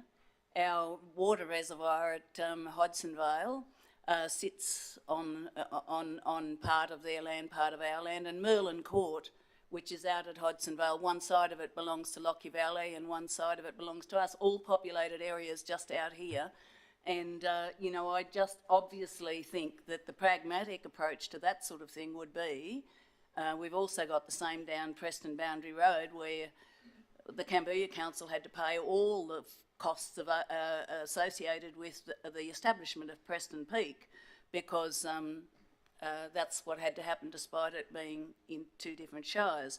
But at the end of the day, it doesn't make sense that that land up on the same level and coming right up here, just up here to the other side of Creeper Crescent, is in the ownership or under the auspices of another council, and our council, through our council, provides the refuse disposal and all those things, all the services is provided by this council. So I do know that in 2008 and in that first term of council, and indeed the second term of council, nothing to do with this report, Bailey, I'm sorry, but there was a request from those two councils that we look at addressing those things, and somehow they've just gotten off the agenda completely. It's just here, just at Hodson Vale, just after the challenge, just in there, that it is right in our community. And I think that whilst I don't oppose this, and I think, any ratepayers can get together and ask, and that's probably the best way for that to happen. But at the end of the day, this doesn't come without some risk for the future with community expectation. Thanks. Thanks. Any commentary there, Bailey? That's correct. Once you take that road reserve, there would be risk in management of that road reserve. Correct. Very steep. Councillor Kerry? Just a comment really that in the background section of the brief, it refers to the fact that they were concerned, that the ratepayers were concerned about receiving two rate notices for the one area, double the rates pay in a sense, I suppose. I don't know if they have received that they were concerned about happening. Is that right? Chair, can I just answer that? No, because their property's straddles two councils, so they would have received, and there's places out at Halden, West Halden, and down around Hurst Glen, where they were in 3 different councils, Clifton, Cambodia and Gatton. So there's some properties along that, the line, even out here, where they are in different councils, and the property owners can actually make representation to the government to change that. Answer your question. Councillor, are you happy with that? Bailey, you got nothing more to add? Kerry, I think Nancy's correct in saying that they possibly could be getting they would be getting rates notice from 2 different councils, and their preference is to get 1 bill a month rather than 2. So, Anyway, won't mention. Yeah, Councillor Megan. I guess that was my question was going to be: is it going to be cheaper for them to be in TRC or in OVRC? I haven't done the analysis of one council's rates pro rata versus the land that's coming over, but I'm assuming that possibly could be a commercial reason for the request as well. The small part there too. Any other questions, councillors, in regard to this item or comments? Picking up on what Councillor Carroll said earlier in regard to there's others right across the region, it might be something, Bailey, just to make a note of that at some point, and that might be a further discussion with the adjoining councils around us, because it's not just here, it's other areas as well. Just as a notation, nothing to add to this, but just a notation. The days gone by, there's been many, because in the old days the boundaries were either the railway line or the creeks, and over years they changed and things happened that way. So there's been boundary realignments going on forever, so to speak. So I think it's time we tidied some of this up, yeah. And of course it can go both ways, can't it, you know? Exactly. So councillors, we have a recommendation there before us that council resolve to advise the Department of State Development, Infrastructure, Local Government and Planning that council supports to have the whole of the following lots within the Toowoomba Regional Council area. Lot 5, 6 on SP 264451 and Lot 7 on SP 228861. Have a mover for that motion. Moved by Councillor Megan, seconded by Councillor Kerry. Those in favour? Motion is carried. Now, Bailey, you've got the next item as well, which is item number 6, the quadrennial local government election. Would you like to introduce this one? Yes, the paper's tabled. My understanding is that this was to be discussed at the ordinary meeting for April. It has been done early, so if you do see it doesn't appear on the ordinary council meeting for March, then essentially it'll be for March. It's been delivered early, so I'll take any questions at this stage. Just clarifying that, Bailey, you needed a decision in the March meeting, but it's been brought by the March meeting, so it's here for us to determine today. Councillors, questions, queries? Just to clarify that, sorry. I actually think this is a very good move, and I support the recommendation 100%. Would you like to move the recommendation? I will move it, yeah. We'll make note of that, and seconded by Councillor Sean. Were you seconding that? I'm happy to second it. Excellent. And then we can go to questions. So we've got a mover and a seconder there, Wendy. Mover Councillor Carroll, seconder Councillor Kerry. Questions or commentary? Kerry? Yeah, I'm just wondering if there's possibility of adding another couple of grounds to the reason for if they're acceptable in a sense. One is that COVID's not over, and the reason last time we weren't allowed to attend, or canvassers weren't allowed to hand out how to vote at the election was because of COVID. A lot of people, attending at the same place at the same time. Toowoomba has a higher proportion of elderly people, more prone to infection or drastic results of infection from COVID, something along those lines. And secondly, that the election date happens to be, at this stage anyway, happens to be Easter Saturday. And as we know, Toowoomba's a bit of a morgue over Easter. People have gone, and and absentee voting in council elections is a lot harder, if not impossible, to facilitate during local government elections. So I know people have the ability to postal vote, but human nature being what it is, people leave things to the last minute, so and may well miss out on the opportunity to vote. Just So, Councillor two Shine, additional reasons I that guess might be relevant. Bailey, in regard to the submission, is that valuable information that you could include, or has the submission already been put together or drafted? No, the submission hasn't been put together or drafted. We'll need guidance from council on this issue. Essentially, my understanding is for this particular paper, if we can add some extra points that Kerry's raised for the discussion, unless I've misunderstood that. Okay, so if that's the case, do you need that, given the only place we can really put it is in the recommendation, or you can just take that information from Councillor Shine with agreement? I don't think anyone would disagree with some of the comments that Councillor Shine's made for your own purposes. Yeah, I can take those comments and put them in the advantages and disadvantages section and update the paper for the ordinary council meeting discussion. That would be useful, thanks. That's the purpose for today, to take feedback. Terrific, thank you. So Councillor Shine, you're finished with your questions there for the time being? I intended to raise with Bailey the comparison between the 2012 election and the 2016 and 20 as to what the rates of turnout were. I intended to do that at the moment, and I've sent it to you obviously, but it says in your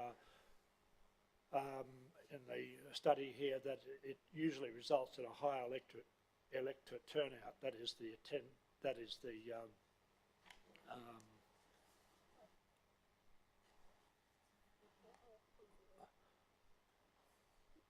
attendance election. I just wonder whether that's right in our experience, but that was on page 230 of 288 in the box there, attendance election.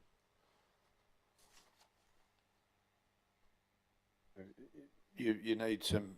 I'm just wondering whether that is in fact correct, not to put it down as a reason. Obviously it's not a reason to... Okay.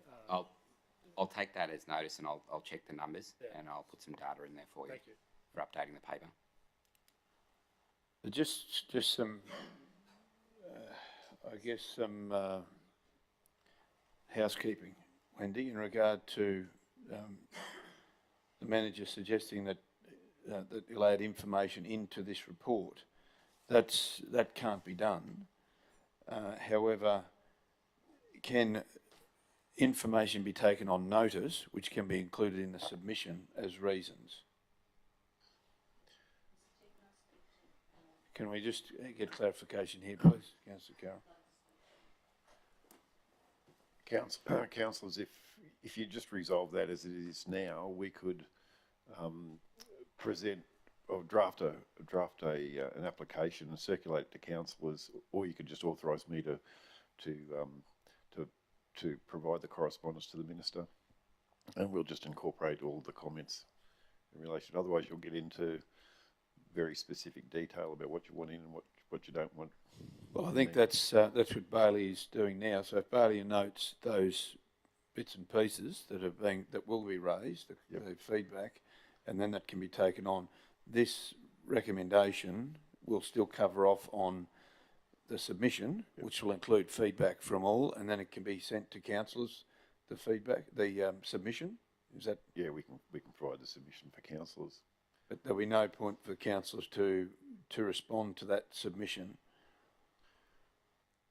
Unless well, we can circulate it to councillors, asking for comments, and if there's anything there before we actually make that submission, if you wish to do that, that's fine.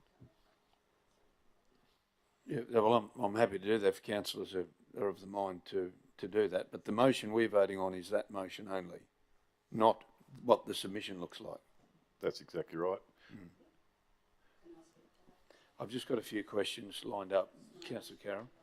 Yeah, no, these are questions and comments, so if we can get those first. So Councillor Tim, you're up next. Appreciate it. So, from just reading the background, 3 of the last 5 elections have been by attendance, where we had a by-election in 2008, 2012, that were for postal vote. So my reading of this, having not done this previously, is that this isn't a motion, this is a motion for a submission, and the state government says yes or no, right? So I suppose if it's out of our hands, we best put the best case forward we can, taking into account some of Councillor Shine's ideas and supporting evidence why we feel that should be best. So are you saying, Chair, that we do the motion and then ask the CEO that this is what we want included, or included in the motion?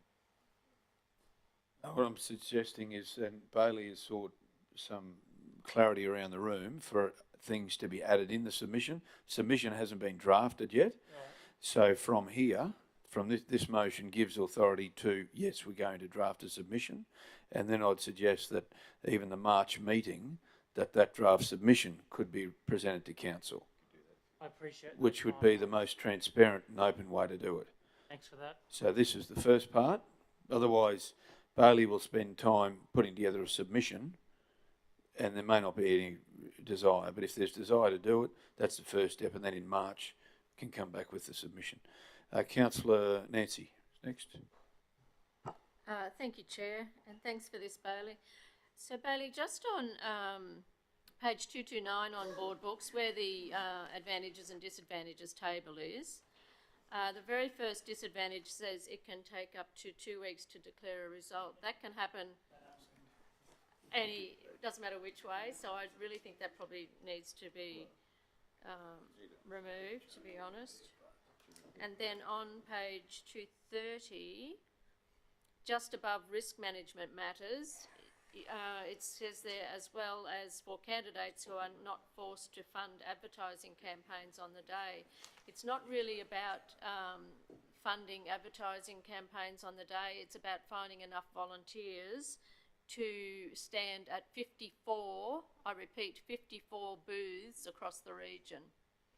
So you're looking at everybody, every candidate, whether they be current councillors or potential councillors, having to find at least 100 people to volunteer to support them at polling booths, which is really unrealistic for people to be able to do, and even harder for people that aren't currently elected as councillors. So I think it's important that we talk about that it's 54 booths, and it's really about finding people to man those booths. This is just my views, and people might have other ideas.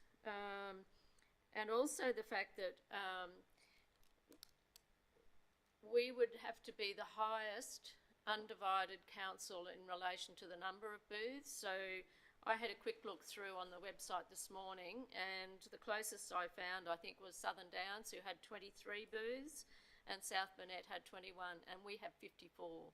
So there's a big difference between the number of booths for any undivided council, and ours sticks out like a pimple on your nose. And then on page 231, and once again, I don't know if you're looking on board books or what you're doing, Bailey, but financial stroke resources implications. It talks about the costs of the previous elections, and so I've got a question about this, so it's not really focused on that, but do we not charge for our venues to the Electoral Commission for hosting the elections? As it says in dot point 1 for 2020 elections, does not include the cost of venues for the returning officer and early voting centres in the districts as council venues were used, which to me indicates that we don't, which I find quite appalling, to be honest. The Electoral Commission should.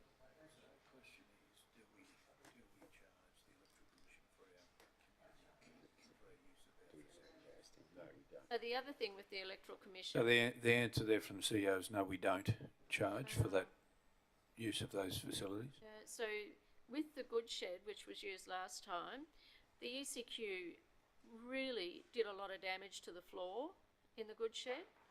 And I'm thinking that we've footed the bill for that as well, haven't we? Potentially. What happens if we charge for any of the particular facilities that they use? They charge it back to us anyway. So, in effect, we pay for it. Well, that's it from me. Thank That's you. it from you. Comments? Any other comments, Councillor Bill? Aside from, they're all valid points, and they're, aside from candidates in the election, I think, and I've been a long campaigner of the view that a postal vote, as far as access, equity and access, is far more or less onerous on the residents of any community, rather than having to be come in and travel, whatever they, despite the fact that people can vote early via absentee or postal. But if you were to look at it uniformly as far as equity and access, I think postal is by far a fairer, less onerous option for people to avail themselves of the privilege to vote. And I say it is. Lots of countries don't have that privilege.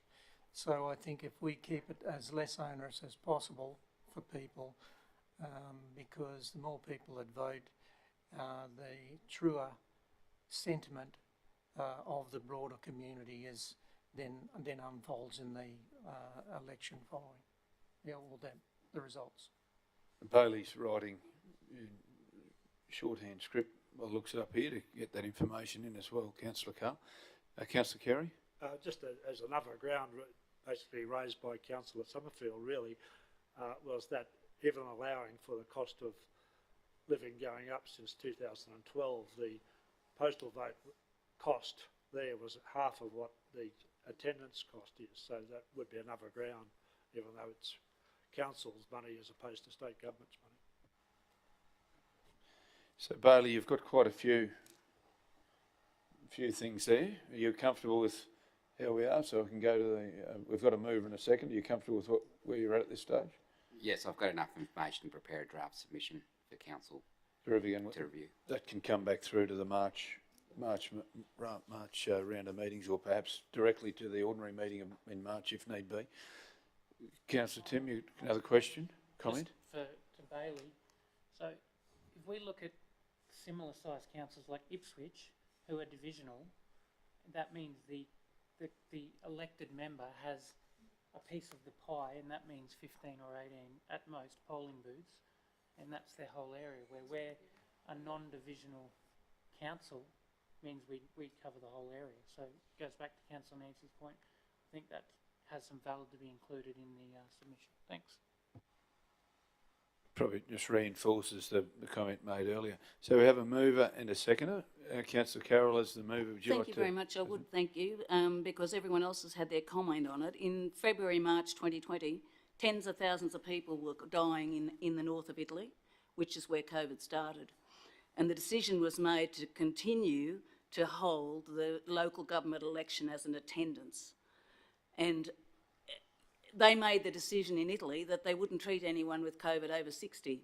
That has come back to reflect on them and those medical providers, and they've got terrible mental issues over that. I made representation to the state government over this, and the sad part about it was that we allowed, or they allowed, walk-up voting and handing out for at least a week. And I know that the one day that I was there, there was a person who'd had a heart transplant. We were putting vulnerable people at risk. We, the people handing out, put vulnerable people who are coming to vote at risk by handing out how to vote literature. And that, I believe, we're very fortunate that we got away with that, because we were only a few weeks behind. And then the state government made, I think it was nearly 2 weeks, 10 days, then they made the decision that you couldn't do it. So I think there's many things, and they've already been mentioned, but I didn't hand out anything. It cost me, but I didn't hand out anything. And because of those reasons, because my son lived up there in the midst of tens of thousands of people dying, because the people from Wuhan had gone back, the seamstresses and the people working in the car component industries came back to the north of Italy, and that's how it started. And our state government, and I guess they didn't realise what was coming, but they went ahead with walk-up voting, attendance voting, and allowing people to press the flesh for at least 10 days. And I think that Councillor Kerry's comments about COVID, we're talking about, this, who knows what's going to happen in the next 10 years, perhaps. They're talking about variants coming for quite a few years to come. So I think that this, quite apart from being less money, and I come from a shire that used to have postal voting, we had a return of over 93% of those voting papers.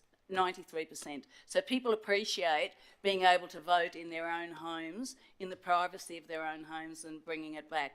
So I don't know how that comes back over Toowoomba, but I know that in 2012 or whenever we had it, the Electoral Commission did not put enough resources aside, and I know whole families, like the Beatros family, and that's a large family, never received their voting papers. So I think we have to probably take that into account, Bailey, in that the Electoral Commission has to put aside, or the state government through the Electoral Commission has to put aside enough resources to conduct a postal vote adequately.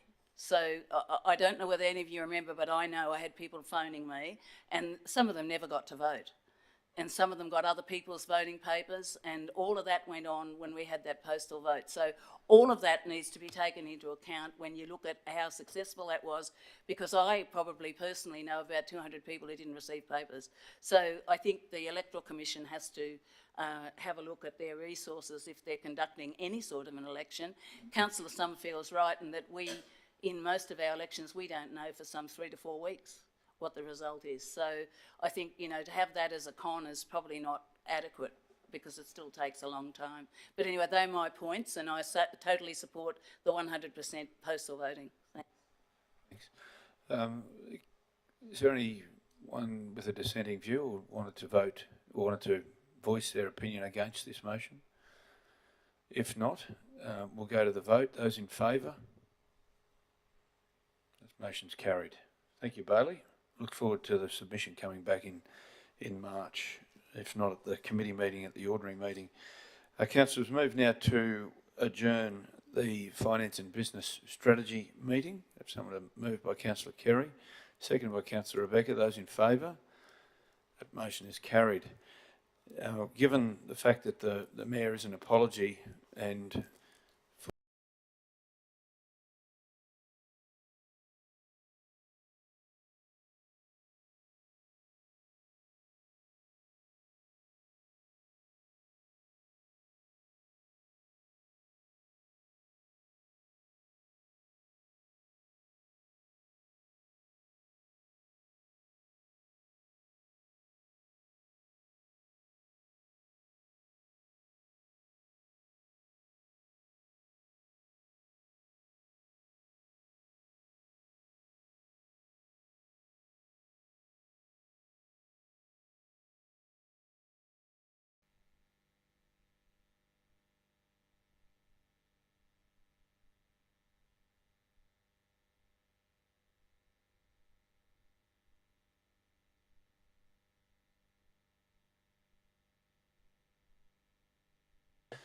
well, councillors, welcome to the Economic Development Committee for the month of February.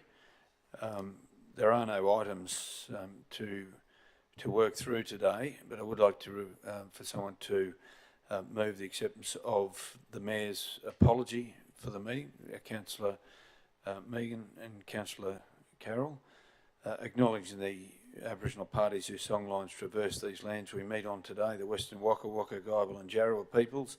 Pay respects to the elders past, present and emerging, for they hold the rich traditions, knowledge and bold ambitions of Australia's first people.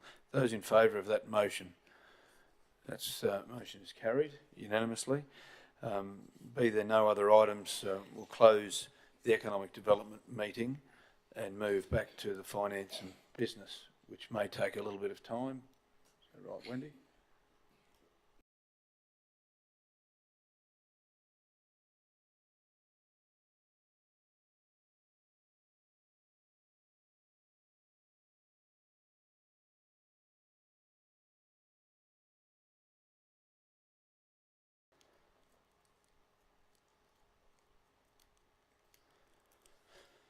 Right.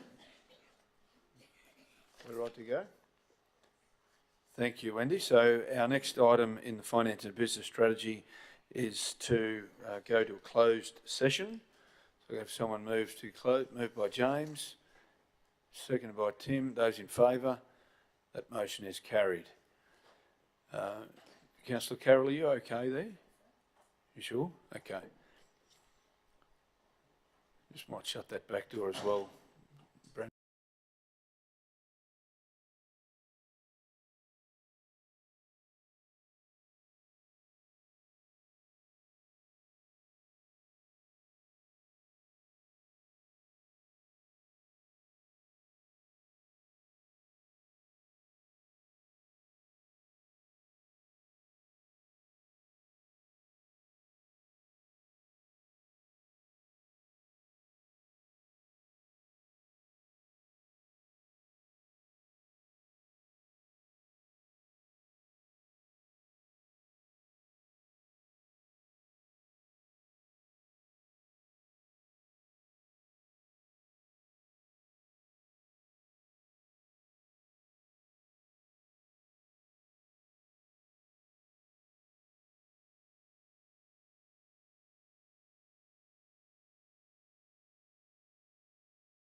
Thanks, Brent. Thanks, Aaron. Appreciate it.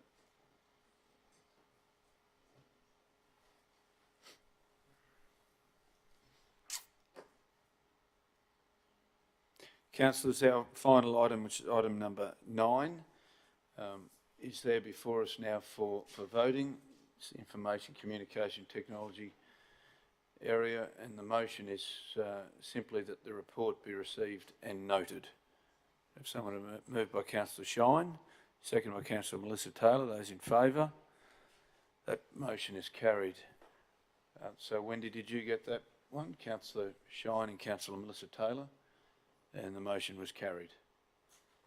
Thank you, Wendy. Thanks, everyone. Appreciate it. That concludes the Finance and Business Strategy Committee for February.